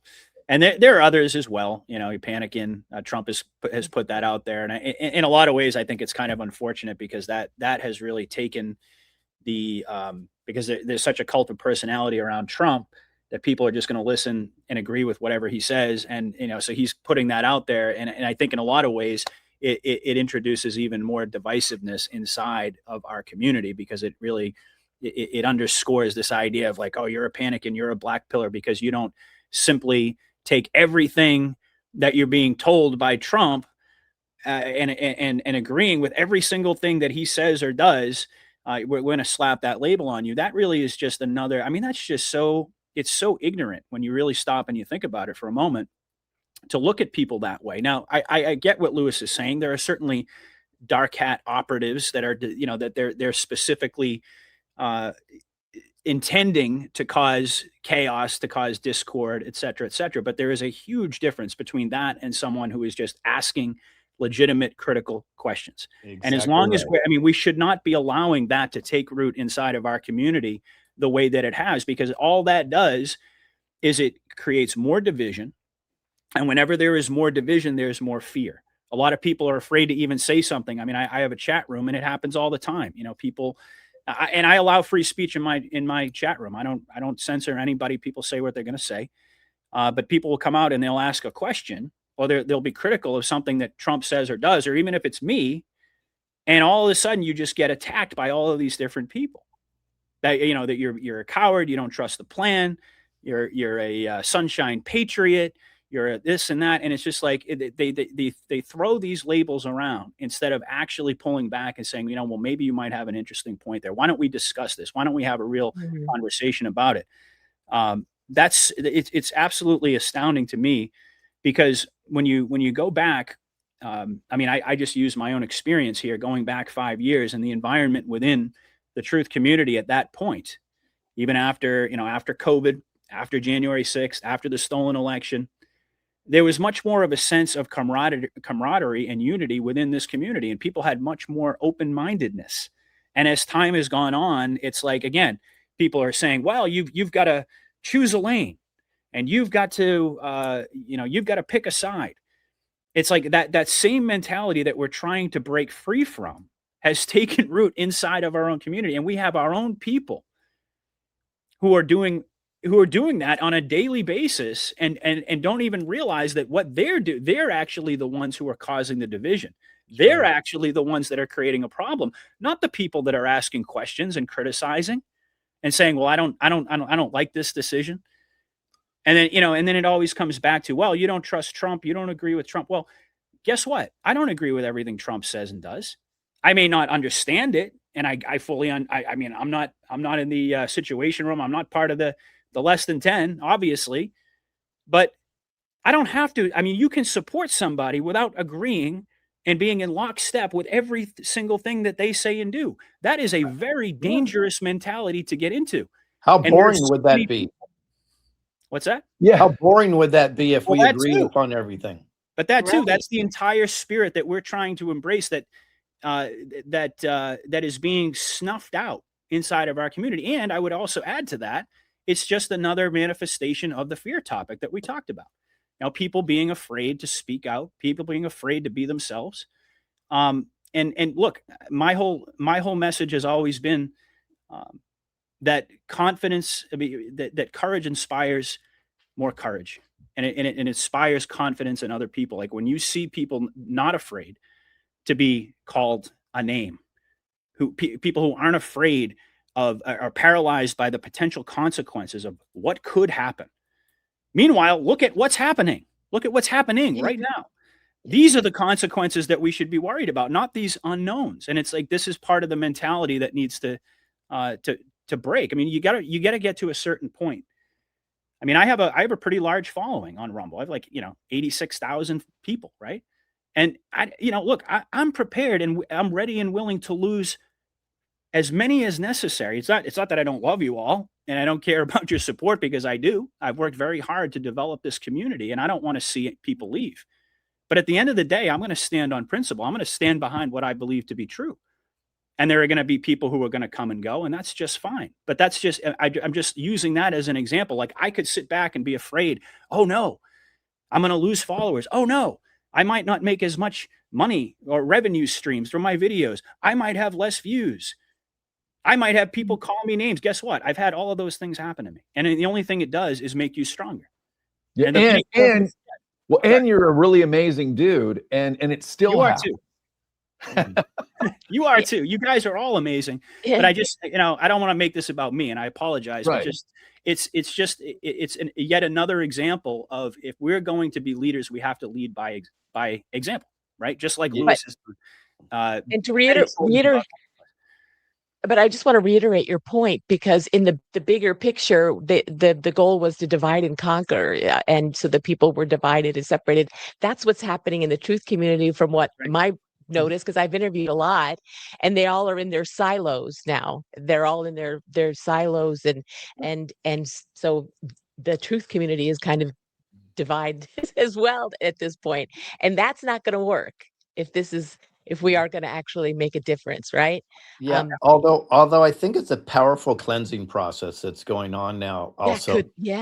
And because I do believe there is a lot of controlled opposition. I've been saying I'm going to put this up while you speak, Lewis, because it's Amy, our friend, sent this to us. So so I believe there's been a lot of controlled opposition for several years, and I've said for a long time, is you're going to be shocked at who is evil is actually good, who is good who's actually evil. We don't know what we don't know.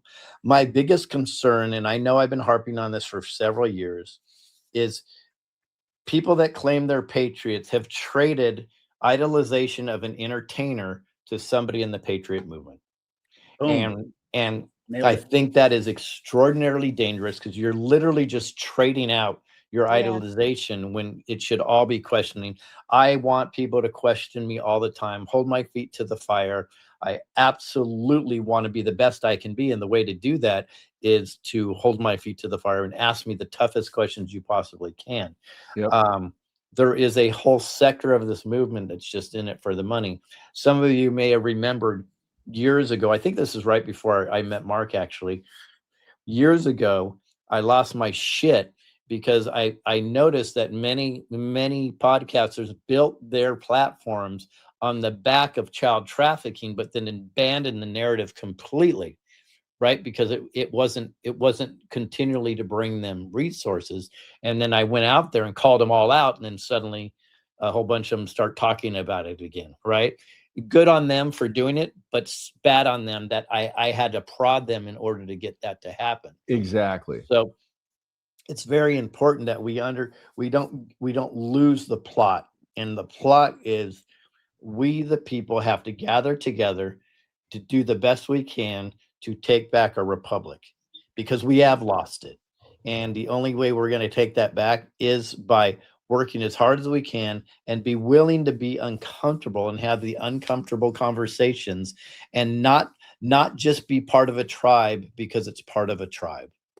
Well said. Amen. So important, and I think a division among truthers, I think a lot of that is refinement, I mean, and Anna Kasparian comes to mind. I mean, this was one of the most annoyingly on the left loud voices. She was just infuriating for the whole first, 3/4 of this. And then all of a sudden she has a shift, and it's a big one, and her voice is amplified, but look at the points she's making. It's pretty spectacular. I think that this refinement is really bringing the truth to the surface in a way that's digestible for anyone that's free thinking at all on either side. This isn't about sides anymore. Again, it's that unity piece, I think, and it's bumpy. It's a departure from what we're used to. We're seeing a lot of folks on what we thought was our side of things being exposed, and so yeah, I think that's as much a refinement as it is anything else, and I think it happens to be necessary. What do you guys think? Well, there's a lot more to it. There's a lot more to it than what people are looking at, and we go back to that, the entitlement and the instant gratification part of the realm that we're dealing with. And when I said a couple of times already today that people, the truthers, the Telegram and Rumble people and X people, et cetera, have become the new mainstream media, but not in the good sense. They're not doing what they alleged they were going to do. They're doing exactly what the mainstream media was doing. And people, unfortunately, the audiences have not broken that mold. They are still doing what was done for decades.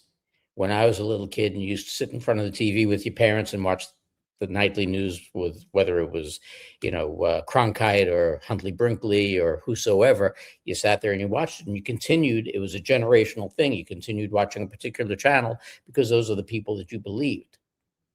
And we have to stop blanketly believing what's out there. There are too many people who are putting out nothing more than their opinions. You have people out there who are attempting to reinterpret history and are putting out shows on an ongoing basis telling you, no, don't believe what the history books told you or what you've heard throughout the years. This is what the truth is, and research a little bit and get some information. And yet right there in what they're saying, when they refer to their editorial board, they're telling you that they're putting out their opinion. And that's really all that it is.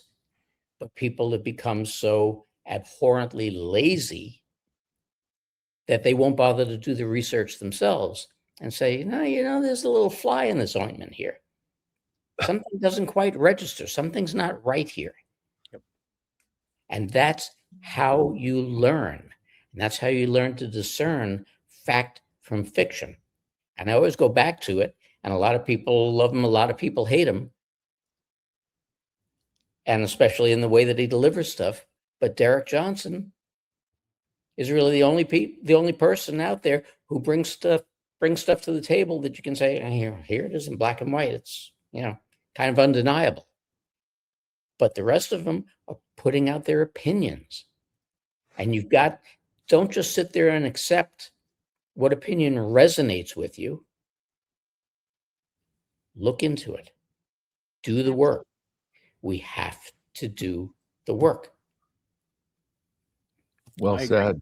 I Well, agree. real quick, I know, Lewis, I don't know how much longer we have you for, but I wanted you to be able to, if you need to segue and move on, or if you can hang out, but I wanted to bring that up because I know you and I talked a little bit before the end. I'm jumping on another interview in about 10 minutes, so I'll probably leave in about 5. But lots of love to everybody here. I just individually, Joe, you're just phenomenal. You're such a talent and a wonderful person, and what a great listener. I'm watching you run your show.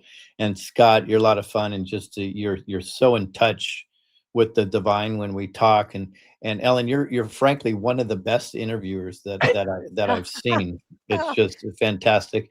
And Mark, the love I have for you and the courage that you've done what you've done, and you've taken a small channel, and unfortunately it should be massive because of what you do. And I think it's probably small because of what you do, to be honest with you. Yep. And Patriot, a lot of love for you, man. You're just so brilliant, and it's pay attention, and thank you for having the courage to step out against what the so-called narrative to put us all in the boxes, because I think it's very powerful to have a voice like yours moving forward. Well, thank you for inspiring that, because like I've said, I can't give credit enough to the people like yourself, and you've really been at the forefront of this all along, like I mentioned earlier, of trying to get us out of this box, to try to get us outside of this echo chamber, and to realize that we the people, that's really been the whole theme of this show today, is that we have the power not only to take our republic back, that's the biggest thing, but we also have the power, because we are the battery. If you go back to the Matrix analogy, like we are the energy, whatever our consciousness and energy is directed toward, ultimately that will determine our reality. And if we continue to fuel this environment that we've so articulately laid out today, then that's what we're going to get more of that. Like there's an old saying, if nothing changes, then nothing changes. You have to be willing to forget about what other people think. Forget about what other people are telling you. Forget about all the pressures and the perceived fears and wanting to be on the right team, and just get rid of all that. You're going to find the right people are going to find you, guaranteed. If you take a stand and you listen to your own intuition, honestly, the people that I respect the most, and Lewis, right up at the top of that list, are the ones who are willing to stand on principle without fear and to take action on that principle. And what happens is that it, like I've said multiple times, it inspires other people to do the same. That's what a leader does. Yes. If you stand on principle without fear and you're willing to take action, other people will follow. And that defines you as a leader. So once again, Lewis, I have so much respect for you, man. Thank you for the kind words. And it's been a great show. I don't know how much longer we have, but my goodness, it's been amazing. Mm-hmm. I gotta echo everything that Patriot just said. I met Lewis 2 years ago at the Unity Tour in Tampa, and there were a lot of speakers there, a lot of people with a lot of opinions there. And I said to my former partner at the time, this guy's the real deal. This guy is just absolutely the real deal. And we've become good friends, and I really appreciate everything that he's doing. But I have to reiterate what I said at the beginning. The people of the state of California, if you want real change, you have to step up, just like we've been talking about all day here. You have to step up and do what's necessary. And if it takes just a real simple letter writing campaign to the FCC to get these people to give these independent candidates equal time, do it. It might be 5 minutes out of your life, do it. It doesn't cost you anything except however much a postage stamp is nowadays. Lord knows they don't deliver on their promises. But this is the guy that you want as your governor. And I'm proud to call him a friend. Yeah. Yeah. Well Look said. out for that day. Look out for that day, Lewis. Woo! I can't wait. Well, Ah, with that or not, we're going to do a lot of wonderful things to unite this country, pulling the rope in the right direction. So I'm thrilled. I already have a lot of this in the head, a lot of it on paper, and I'm going to spend in the next few weeks to set up programs where we can actually all make a difference. Very simple, because I've learned, and here's where my failure was. And I'll leave you with this, because I believe in failing forward. So it's okay to fail. You just have to be willing to fail, right? So I had the Truth Tours, Truth Tour 1 and 2, and then we kept hearing from the people, what can we do? What can we do? What can we do?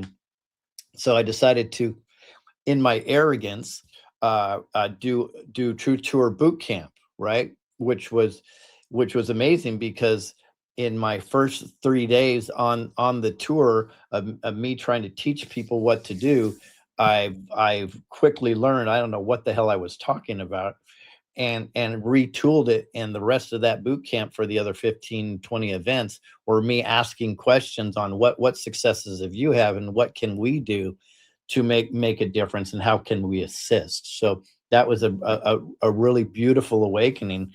And now I've had that attitude for several years, and we've gained so much knowledge by doing less talking and more listening, that we actually now can finally start delivering concrete game plans from all the way from a local establishment all the way up to governing a state on how we can do things. And it'd be very easy for anybody to attach themselves to this movement and say, okay, now I have a template. So, and I'd love for anybody, all of you, to evaluate what I'm putting out and say, hey, maybe you could do this better or add this to it. I'm totally open to that, because it's going to be game changer in my opinion.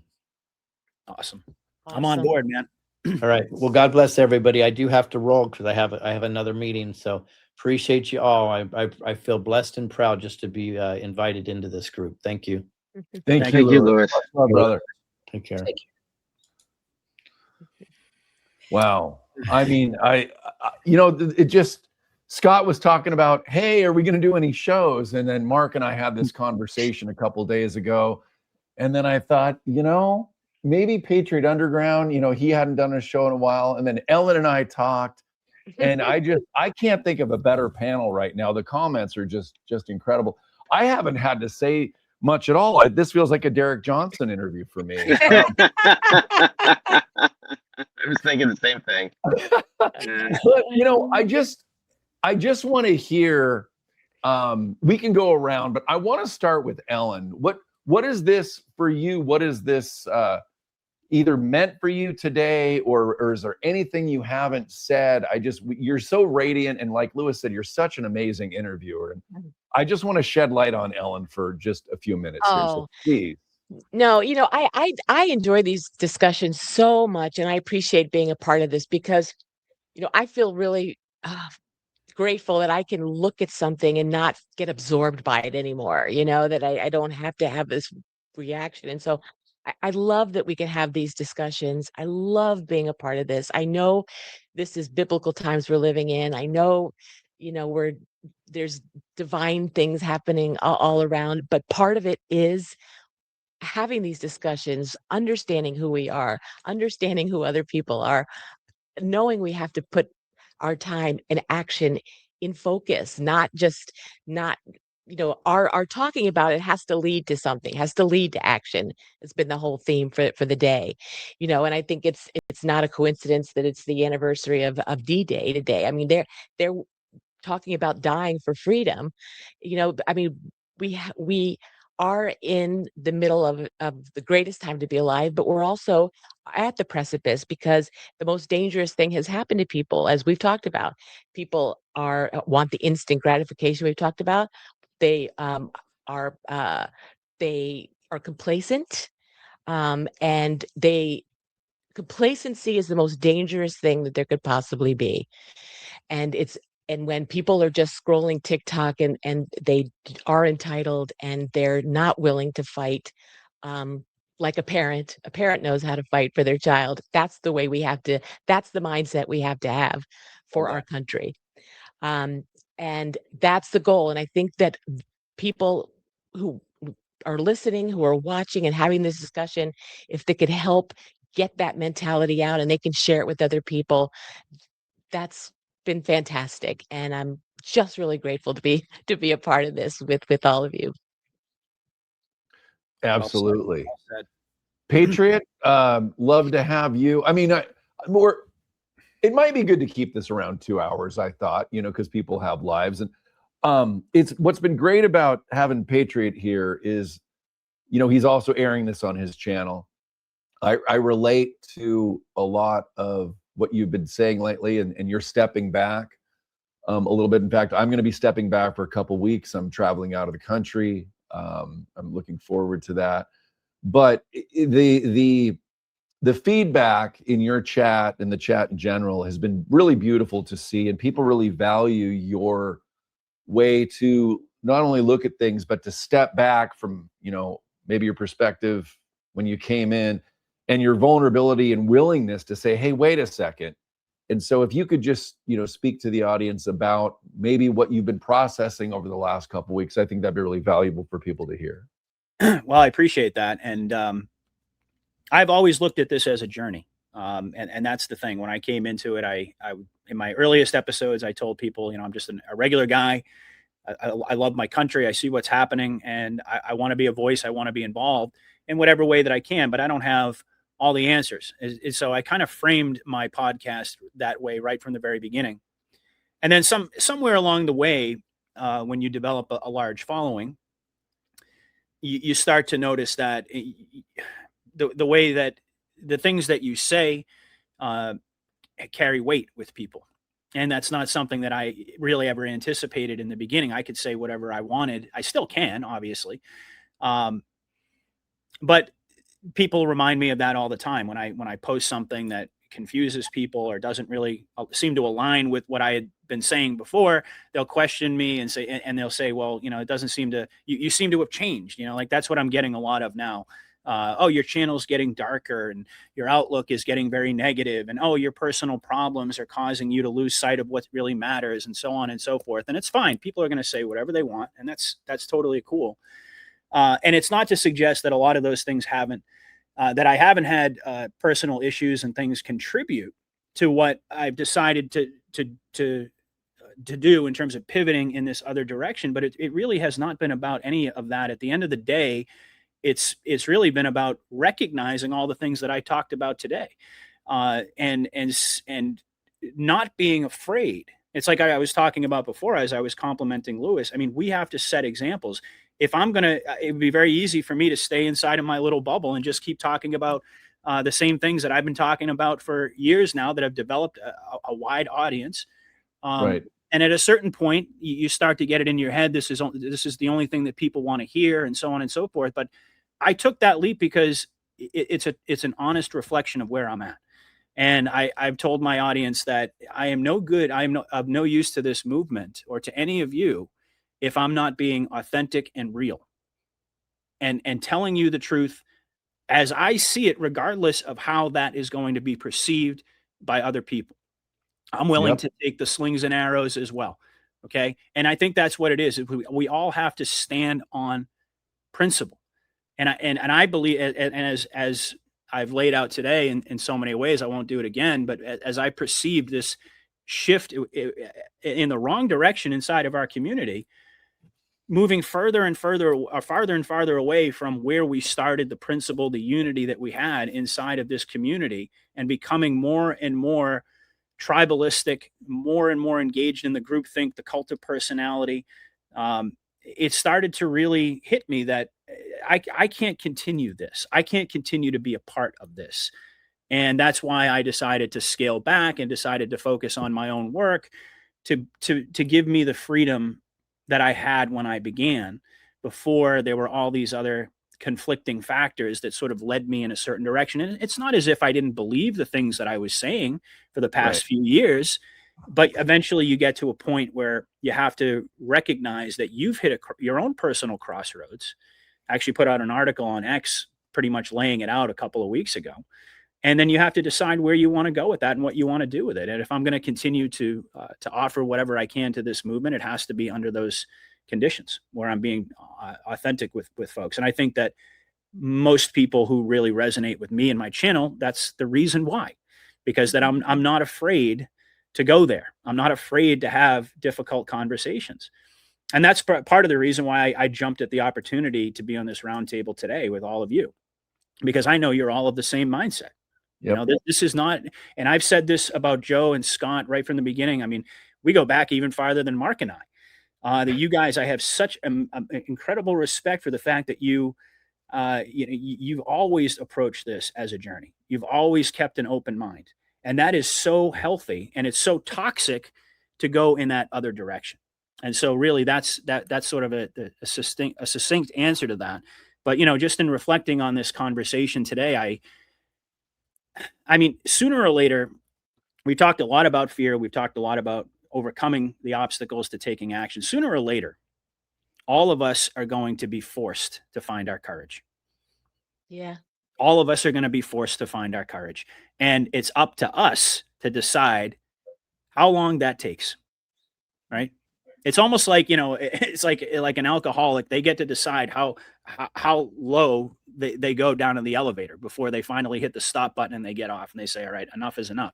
We need to decide how much of this, really this clown show, this nonsense that they're constantly subjecting us to, are we going to put up with before we just say, you know what, I'm not going to fuel this anymore. I recognize that as one individual, I don't have the power unilaterally to stop anything, but at least I can be a voice and an example for other people.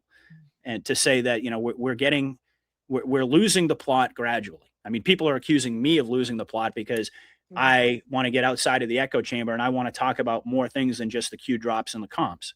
I want to have larger discussions. And that's where I started, by the way. So I'm really just coming full circle. Right. This is nothing new. I just think it kind of surprised a lot of people who may have discovered my channel maybe in the past year, 2 years, 3 years when I was in a different place. But I can assure everybody, and I'll just leave it with this. No matter what, I'm going to stay true to myself, and I'm going to tell you what I think and what I believe. And that's the most important thing to me. It always has been and always will be. And this country is worth fighting for. Our future, for our children, our grandchildren, for all that. I mean, it's like Lewis was saying. I mean, if I think he said if Trump came in on a white Pegasus and just saved the day, Right. we'd lose it all within a matter of years because we would have actually earned nothing and understood nothing. And it really is incumbent upon us, we the people. So that's really been my primary message. And once again, I mean, just to echo some of the compliments here. I mean, Mark, you're just such a dear friend to me. Mark is one of the only people on the planet that I can call up and have a conversation and just let it all out. And I've done that plenty of times, vented and said a whole bunch of things that I would probably never say publicly. And knowing that not only will he keep that confidence, but that he'll understand and that he's always been in my corner. We're like soul brothers. And Ellen, I have to say, you really are an incredible interviewer. When I sat down with you, I did not know what to expect at all. Because again, I mean, I'm not anybody special. I'm just a dude with a podcast. I'm like, okay, this woman wants to interview me about my life. And I was like, boy, this is kind of uncomfortable. You made me feel so comfortable when we sat down together, and you got me to, I could almost feel like this energy coming over me. You have this incredible, positive, warm energy that gets people to just lower their defenses and to just talk about things in an honest way. So I just have so much respect for what you do. Joe and Scott, you guys, you're amazing. And of course, Lewis, like I said, I complimented him multiple times. There really aren't, like Mark said, there aren't too many people like him who are the real deal. Lewis Herms he's a leader, and he's somebody that you want to support and get behind. These are the type of people I believe as time goes on, there's going to be 100 Lewis Herms, and then 1,000, and then 10,000, and that's how we take our country back. We don't sit and wait for a savior. So I'll leave it at that. I love you all. Amen. Amen. Well said. Well said. God, there's this commercial I want to play about Smith and Barney. You earn it. I'll play it after Mark, though, because it's so good. Mark, talk to us. We literally did. It just kind of came to me that we needed to have this panel together, and it really has worked beautifully. This is the least work I've done on a show in a very long time. Well, I want to share with people the thumbnail of an interview that I did just a few days ago, just so people can be aware of this. This is Brittany. It's a mother's outcry for the children of America. I'm just going to read the top part here. Call to action. At 78 days old, my newborn son was breastfeeding in my arms one moment, and the next, armed men entered my room without a warrant presented to me and without my rights being read. My baby and I were forcibly separated. I was taken across state lines and held inside a men's maximum security jail for 93 days, while systems across jurisdictions continued the separation of me and my infant son during critical bonding and development. She's not seen her son in over a year, no crimes committed, no sentencing, no conviction. So Ellen just got off the phone with her, I believe, this morning. We're just trying to get this story out there. And I think part of it is, I know there's all these things happening with, the military and the white hats that we hear about, but there's still a mother who's not seen her child in a year. And that this is where I'm sitting here like, well, if we have the med beds, as someone talked about earlier, we might still have Jordan Clark. If we had a full-scale military, coming in and helping mothers not be separated from their children, then Brittany might have her child back. So, as podcasters, we're seeing things from a different perspective sometimes, because we're being asked to break these stories. And thank you, Amy, one of our regular viewers, for sharing that story with me.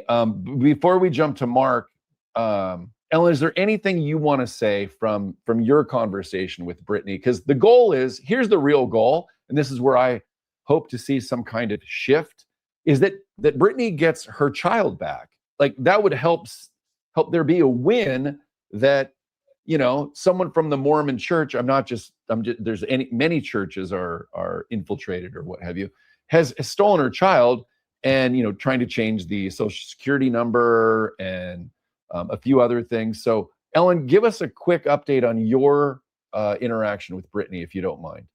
Yeah, it's you hear these stories, and just like when we heard about the atrocities going on in our world, it's almost unfathomable, right? That's why most people don't believe that there's tunnels and abductions in a level that is unreal, the inhumanity of it all.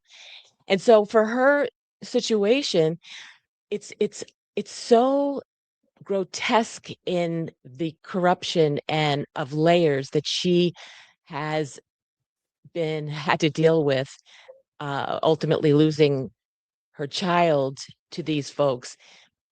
And they've designed the system. Those people who are corrupt within the system, they have it so designed that they have enough people, layers of people, in hopes that you will give up. You will just give up. And a lot of people have. Brittany is not. She has not. She has everything documented. She also has these documentations of who's doing what in the right places, so that if something were to happen to her, it would actually blow up even more, that this would get out there even more. So she's got all the information to other people. Um, and she has faith, and with her determination, and I think we'll be sharing this story more, because she's not the only one. It happens all the time.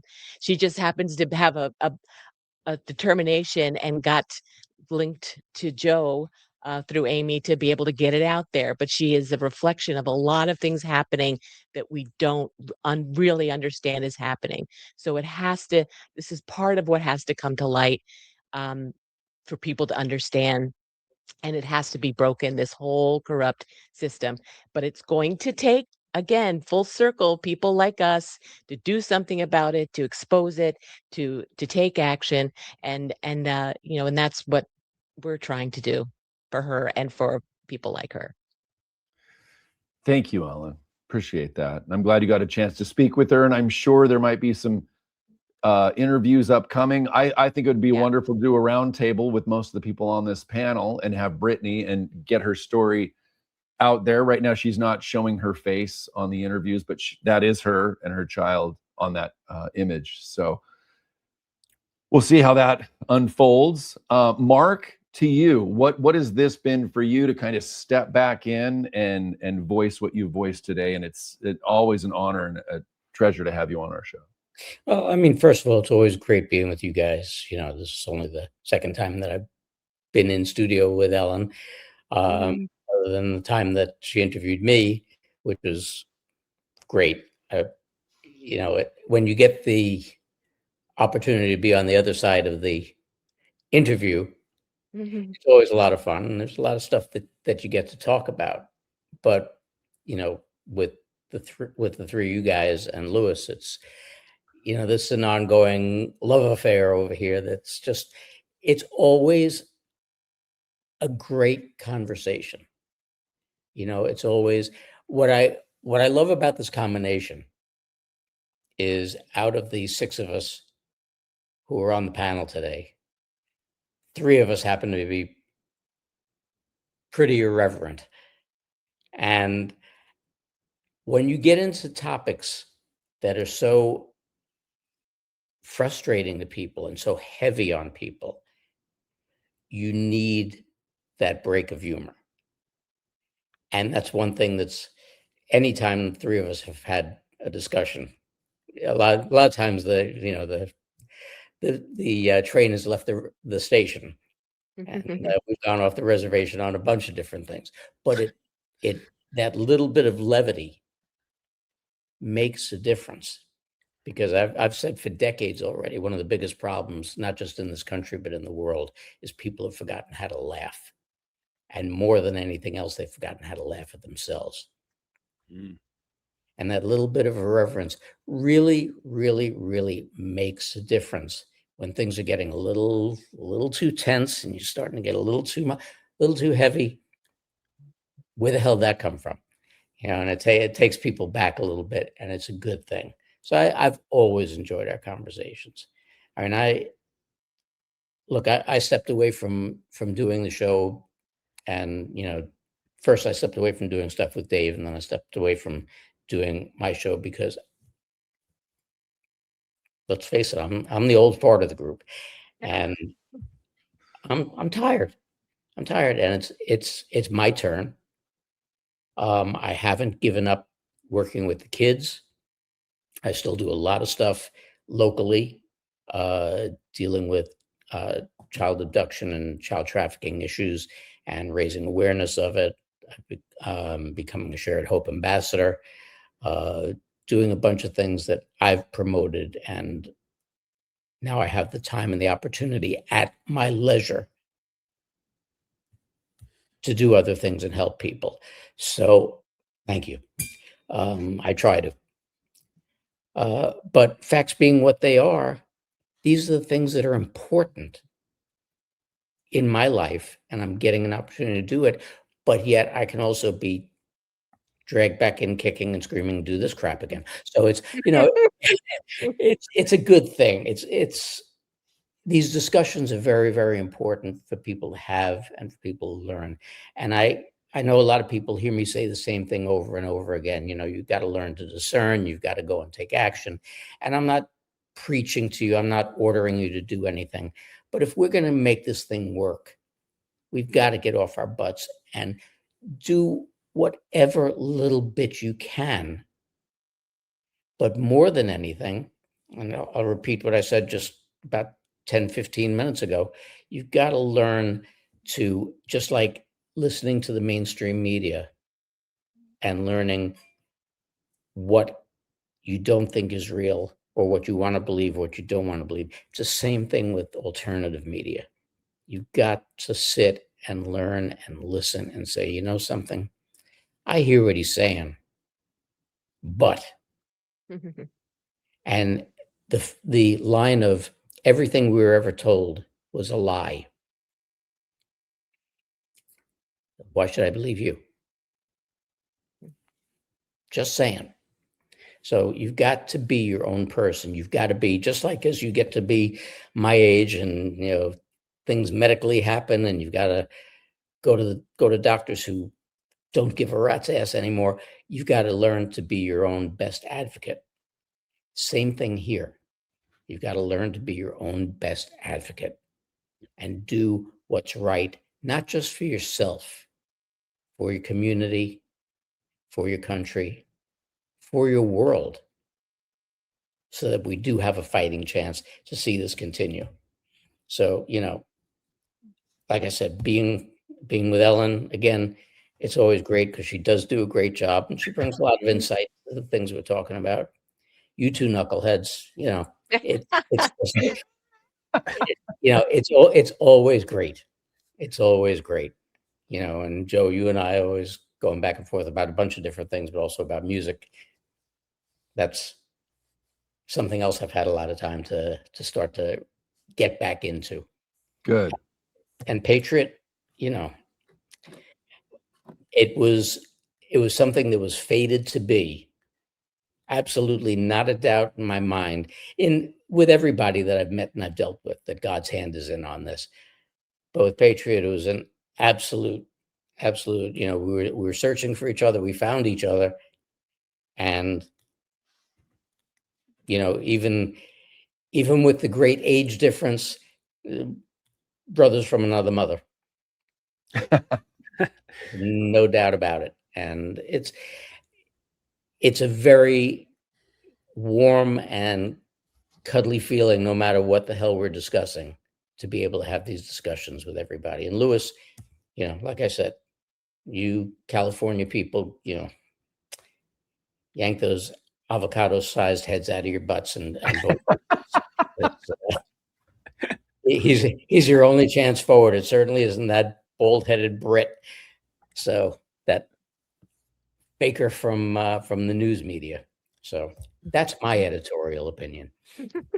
Well said. Well, Patriot had a it looks like there's a post you were ready to bring up. Should we share that, or is that now? Oh, you can bring it up real quick. The only reason I found it is because I totally butchered it when I was trying to quote the. Well, let's do it. Here we go. Read it. Yeah, really quickly. This was the post I was referencing earlier, and of course, there's been. I don't. You know, we're winding the show down right now, so we're not going to get into anything about Massey. Although I will say that I do believe he's a man who votes on principle, and I respect that. And I'll leave it at that. But this was what I was referring to when we were talking about, you know, what it is that we're trying to save, what it is that we're trying to reconstitute. This pretty much spells it out. If legislators, he wrote, if legislators always vote with the president, we have a king. If legislators always vote with the prevailing wind, we have mob rule, aka democracy in its purest form. But if legislators always vote with the Constitution, we have a republic. No. And so I just brought that up earlier because I sometimes I have a habit of butchering things, and then I go and I feel like this obligation to make sure I get it right for the audience. I was going to just let it go, but it's very well aligned with the message that Louis primarily was spearheading in terms of how we reconstitute this republic. We have to know what it is that we're fighting for. We have to understand what it is that we're trying to reconstitute in order to know what the correct roadmap to get there actually is. So I think this is really, it's just really important for folks, because a majority of Americans out there don't even really understand our form of government. And they don't even understand how it's been eroded. And if you don't understand the problem, then good luck trying to find the solution. So I just thought that this was important to highlight in the context of our discussion. So that was pretty much it. But, no, thank you for that. I am going to play this ridiculous ad from back in the day because Scott and I joke about it, and then I'm gonna I'm also going to do an update on some of the folks attending the event that we're setting up with Donna and Elisa and Stu from Patriots Across the Pond. That's going to be in Sedona. We're figuring out exactly where, October 16th through the 18th. But with that, a little, like Mark was saying, a little humor. Here is an ad from Smith and Barney back in the day. I just got to play this. Okay, here we go.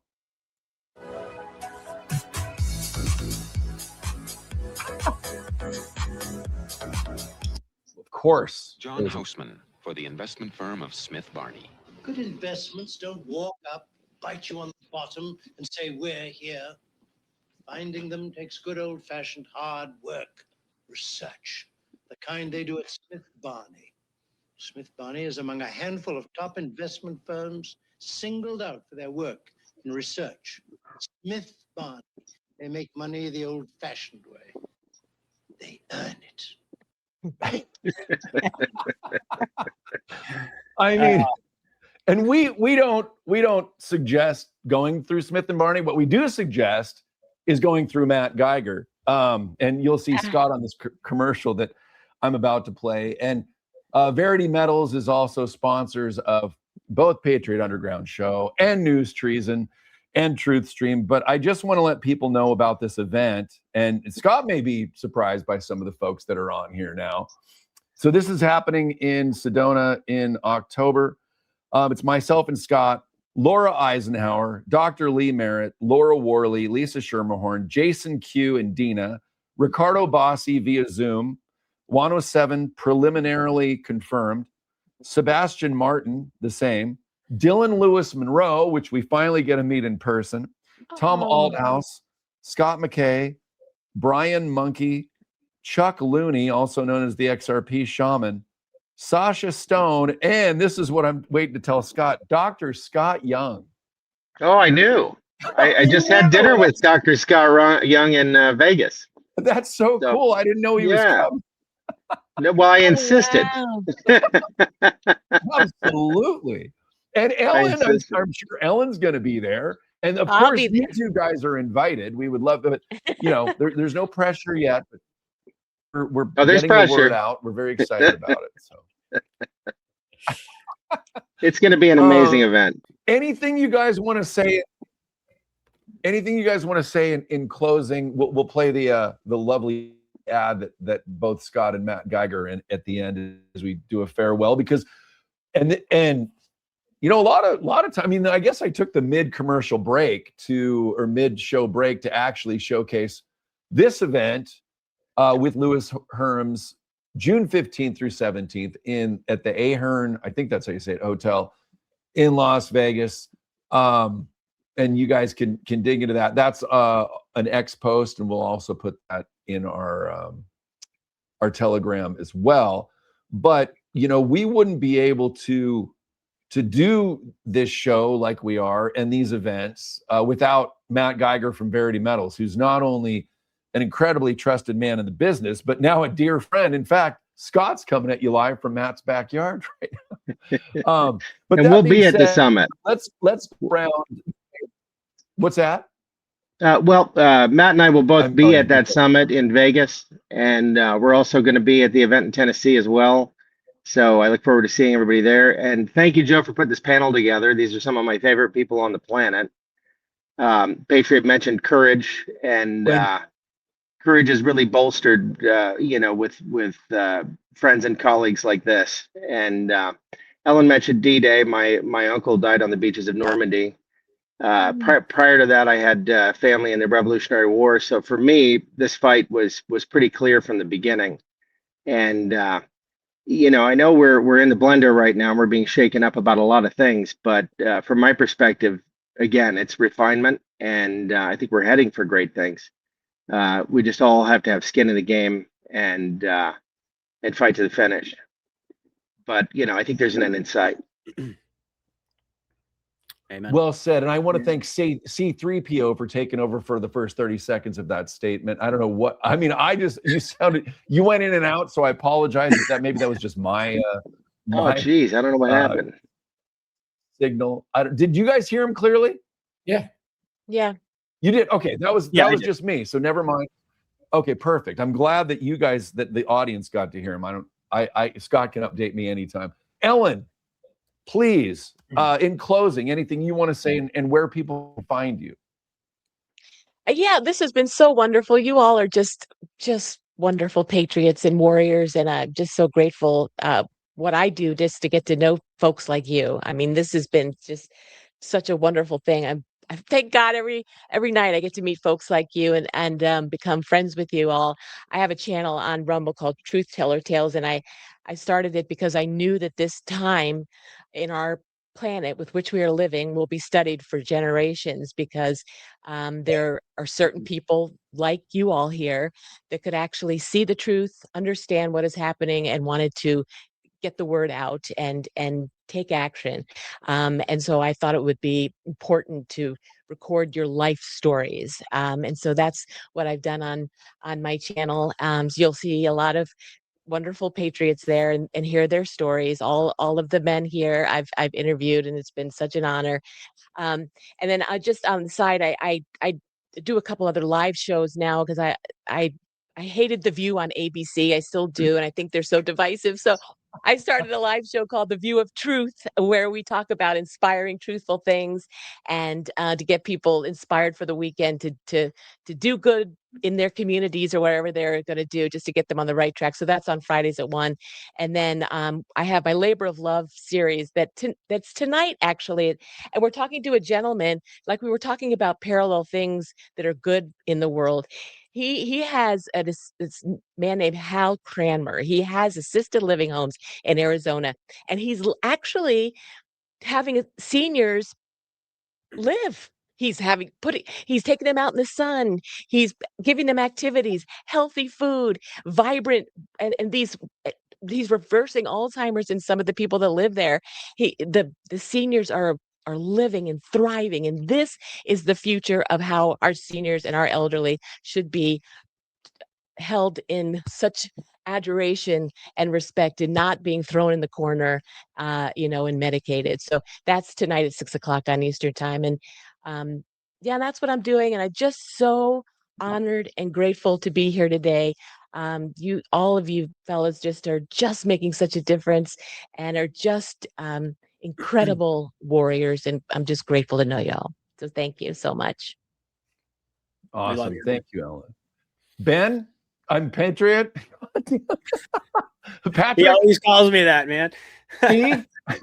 Anyway, Marshall, go ahead. I'm known by many names. Like I said, most of my audience still refers to me as Patrick. Let's go with Patrick. Jim Willie used to call me Patrick. I haven't sat down with the crazy doctor in a long time, but I still have a lot of love for him. It's like I said, I've said a lot. I don't want to drone on here, but just to reiterate, I think this was such a powerful conversation today, and knowing that when I sit down with all of these great minds, that it's inevitable.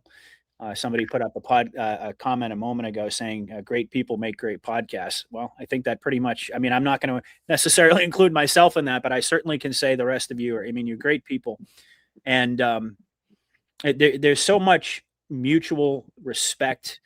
There's so much warmth. There's so much love between all of us that we get into these discussions, and I think it's for the truth seeking community out there. It's so refreshing to hear people get outside of the formats that you see on so many different channels. And then again, not to suggest that any of them. I mean, Q didn't have to tell us this, even though he did. That no patriot is above another. We're all on an equal tier, and everything that people offer this movement doesn't mean you have to agree with all of it, but all of it has its place. And even the things that you don't agree with, it's been said many times that all that serves to do, and Mark kind of touched upon this earlier, is sharpen your discernment. And ultimately, the most important message I'll leave folks with here today is, like Shakespeare said, to thine own self be true.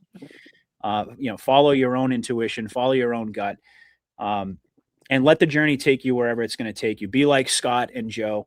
When people try to tell you to choose a lane or pick a side or this or that, recognize, and I think we broke that down in some good detail today. Recognize what they're really asking you to do. They're asking you to become part of the group think, part of the hive mind. And that is the absolute worst thing that we could possibly do. I mean, we are the tip of the spear in terms of, the portion of the population that is awake and aware. for the same reason that inspired Ellen to start her channel, recognizing that fact. And we can never lose sight of these different influences, whether they be well-intentioned or not, that are really that serve to kind of to blunt the sword, if you will, of truth. We have to be willing to go in any direction that the journey takes us. And like I said before, to stand on principle, to not worry about what other people are going to think, because the individuals who have changed this world, you go back historically, they were the ones who dared to be misunderstood. They were the ones who dared to be demonized. They were the ones who didn't care about what other people thought. They were the leaders, and that's what we need to be. So there's a lot, there's just so many great people in this community. I salute all of you, but there's a very small fraternity of people that were on this panel today that are, as far as I'm concerned, very near and dear to my heart, the people that I respect the most and that have influenced my journey the most. So you guys are amazing. And I'll just close with this. I had a couple of subscriptions that were gifted. We actually had Dave pop into the chat for a moment there. So Dave gifted 5 subscriptions to my channel. So thank you, Dave. Great to see you, buddy. And then we also had White Knight 126, who gifted 10 subscriptions to Patriot Underground. So I just wanted to express my gratitude to all of you, and for everybody out there in the audience. I mean, we say all the time that we could sit here and have a great conversation offline, and I'd be all for it. But it gets elevated. The energy of the audience, the energy of the comments, all the the hundreds of, or if not thousands of people out there who are watching live or are going to watch the replay. I mean, ultimately, this is why we do what we do, to get this message out and to share it with all of you, and to have that serve as a uniting influence. And I think that's really what we have to do, is like put this idea of the groupthink behind, forget about the echo chambers. The way that we get to unity. I mean, Mark's whole show, respect. I know that was what it was all about. That we have to learn to respect each other. We have to not be so quick to do what the enemy trained us to do, which is to jump down each other's throats and point fingers at each other and approach each other with suspicion and distrust. As opposed to that, we should first and foremost be leading with love and understanding, and that's ultimately what we need to change this world. So. Thanks again, everybody. This has been amazing, and I hope we get to do it again soon. Well said. Amen. And go ahead. And to you, Mr. Mark, what a treat to have you guys all together. You all said yes, and it was kind of last minute, but I think the audience is resonating with this show. So please. Well, right now, I mean, it's Saturday, and I'm about 3:30 in the afternoon, so I got to get back to the home for my sponge bath with Scott. No, it's like I said before, it's a lot of fun, but also a necessary thing to sit down with like-minded people who are on the same page, who get it, and who are trying to do the right thing for the people out there. We're talking before about what anybody who has known me for years knows. Never been exactly the type of person who gives a rat's ass what anybody thinks about me. As long as they understand and accept the fact that no matter how it comes out, I'm giving you what I feel to be the God's honest truth. And that to me is the epitome of being real. You say what you have to say, try to say it nicely. Sometimes I even do that, but for the most part, you got to go and put the truth out there. And as I've discussed for the 2 years that I was on the air, learn to agree to disagree. Have the discussion. Don't get into a fight over it. Don't cause an argument over it. Agree to disagree. Be the adults that we're supposed to be. Show the respect that the title of my show brought. And by the way, the show is still on the air. I'm not doing it anymore. I passed the torch to Stu and Elisa Elisa. from Patriots Across the Pond. Yeah. I felt that they really handled things much in the same way that I did. One of the things that I always greatly appreciated, and as a journalist myself, I used to call people like Bill O'Reilly and Hannity and especially Tucker what we call the bully pulpit. You know, you would ask a question, or they would ask a question, and the person would go to attempt to respond, and they'd immediately interrupt them because they weren't saying what they wanted said. That's not what interviewing is about. Interviewing, even just general manners. Your parents taught you right. And as Judge Judy used to say, you're given 2 ears and 1 mouth, so you listen twice as much as you speak. And people have to learn, if you're going to ask somebody a question, be respectful enough to shut your mouth and listen to the response. You can always rebut when they finish speaking, but don't interrupt. That's respect. That's also a plug for the show. So, which is now Mondays at 10:30 a.m.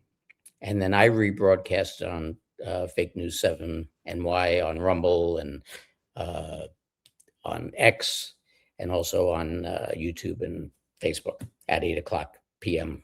as I had been airing it for the past month and change. So it's still on. I hope everybody tunes in to watch that, because they're still doing a lot with child trafficking and other topics. So there's a lot out there, and people.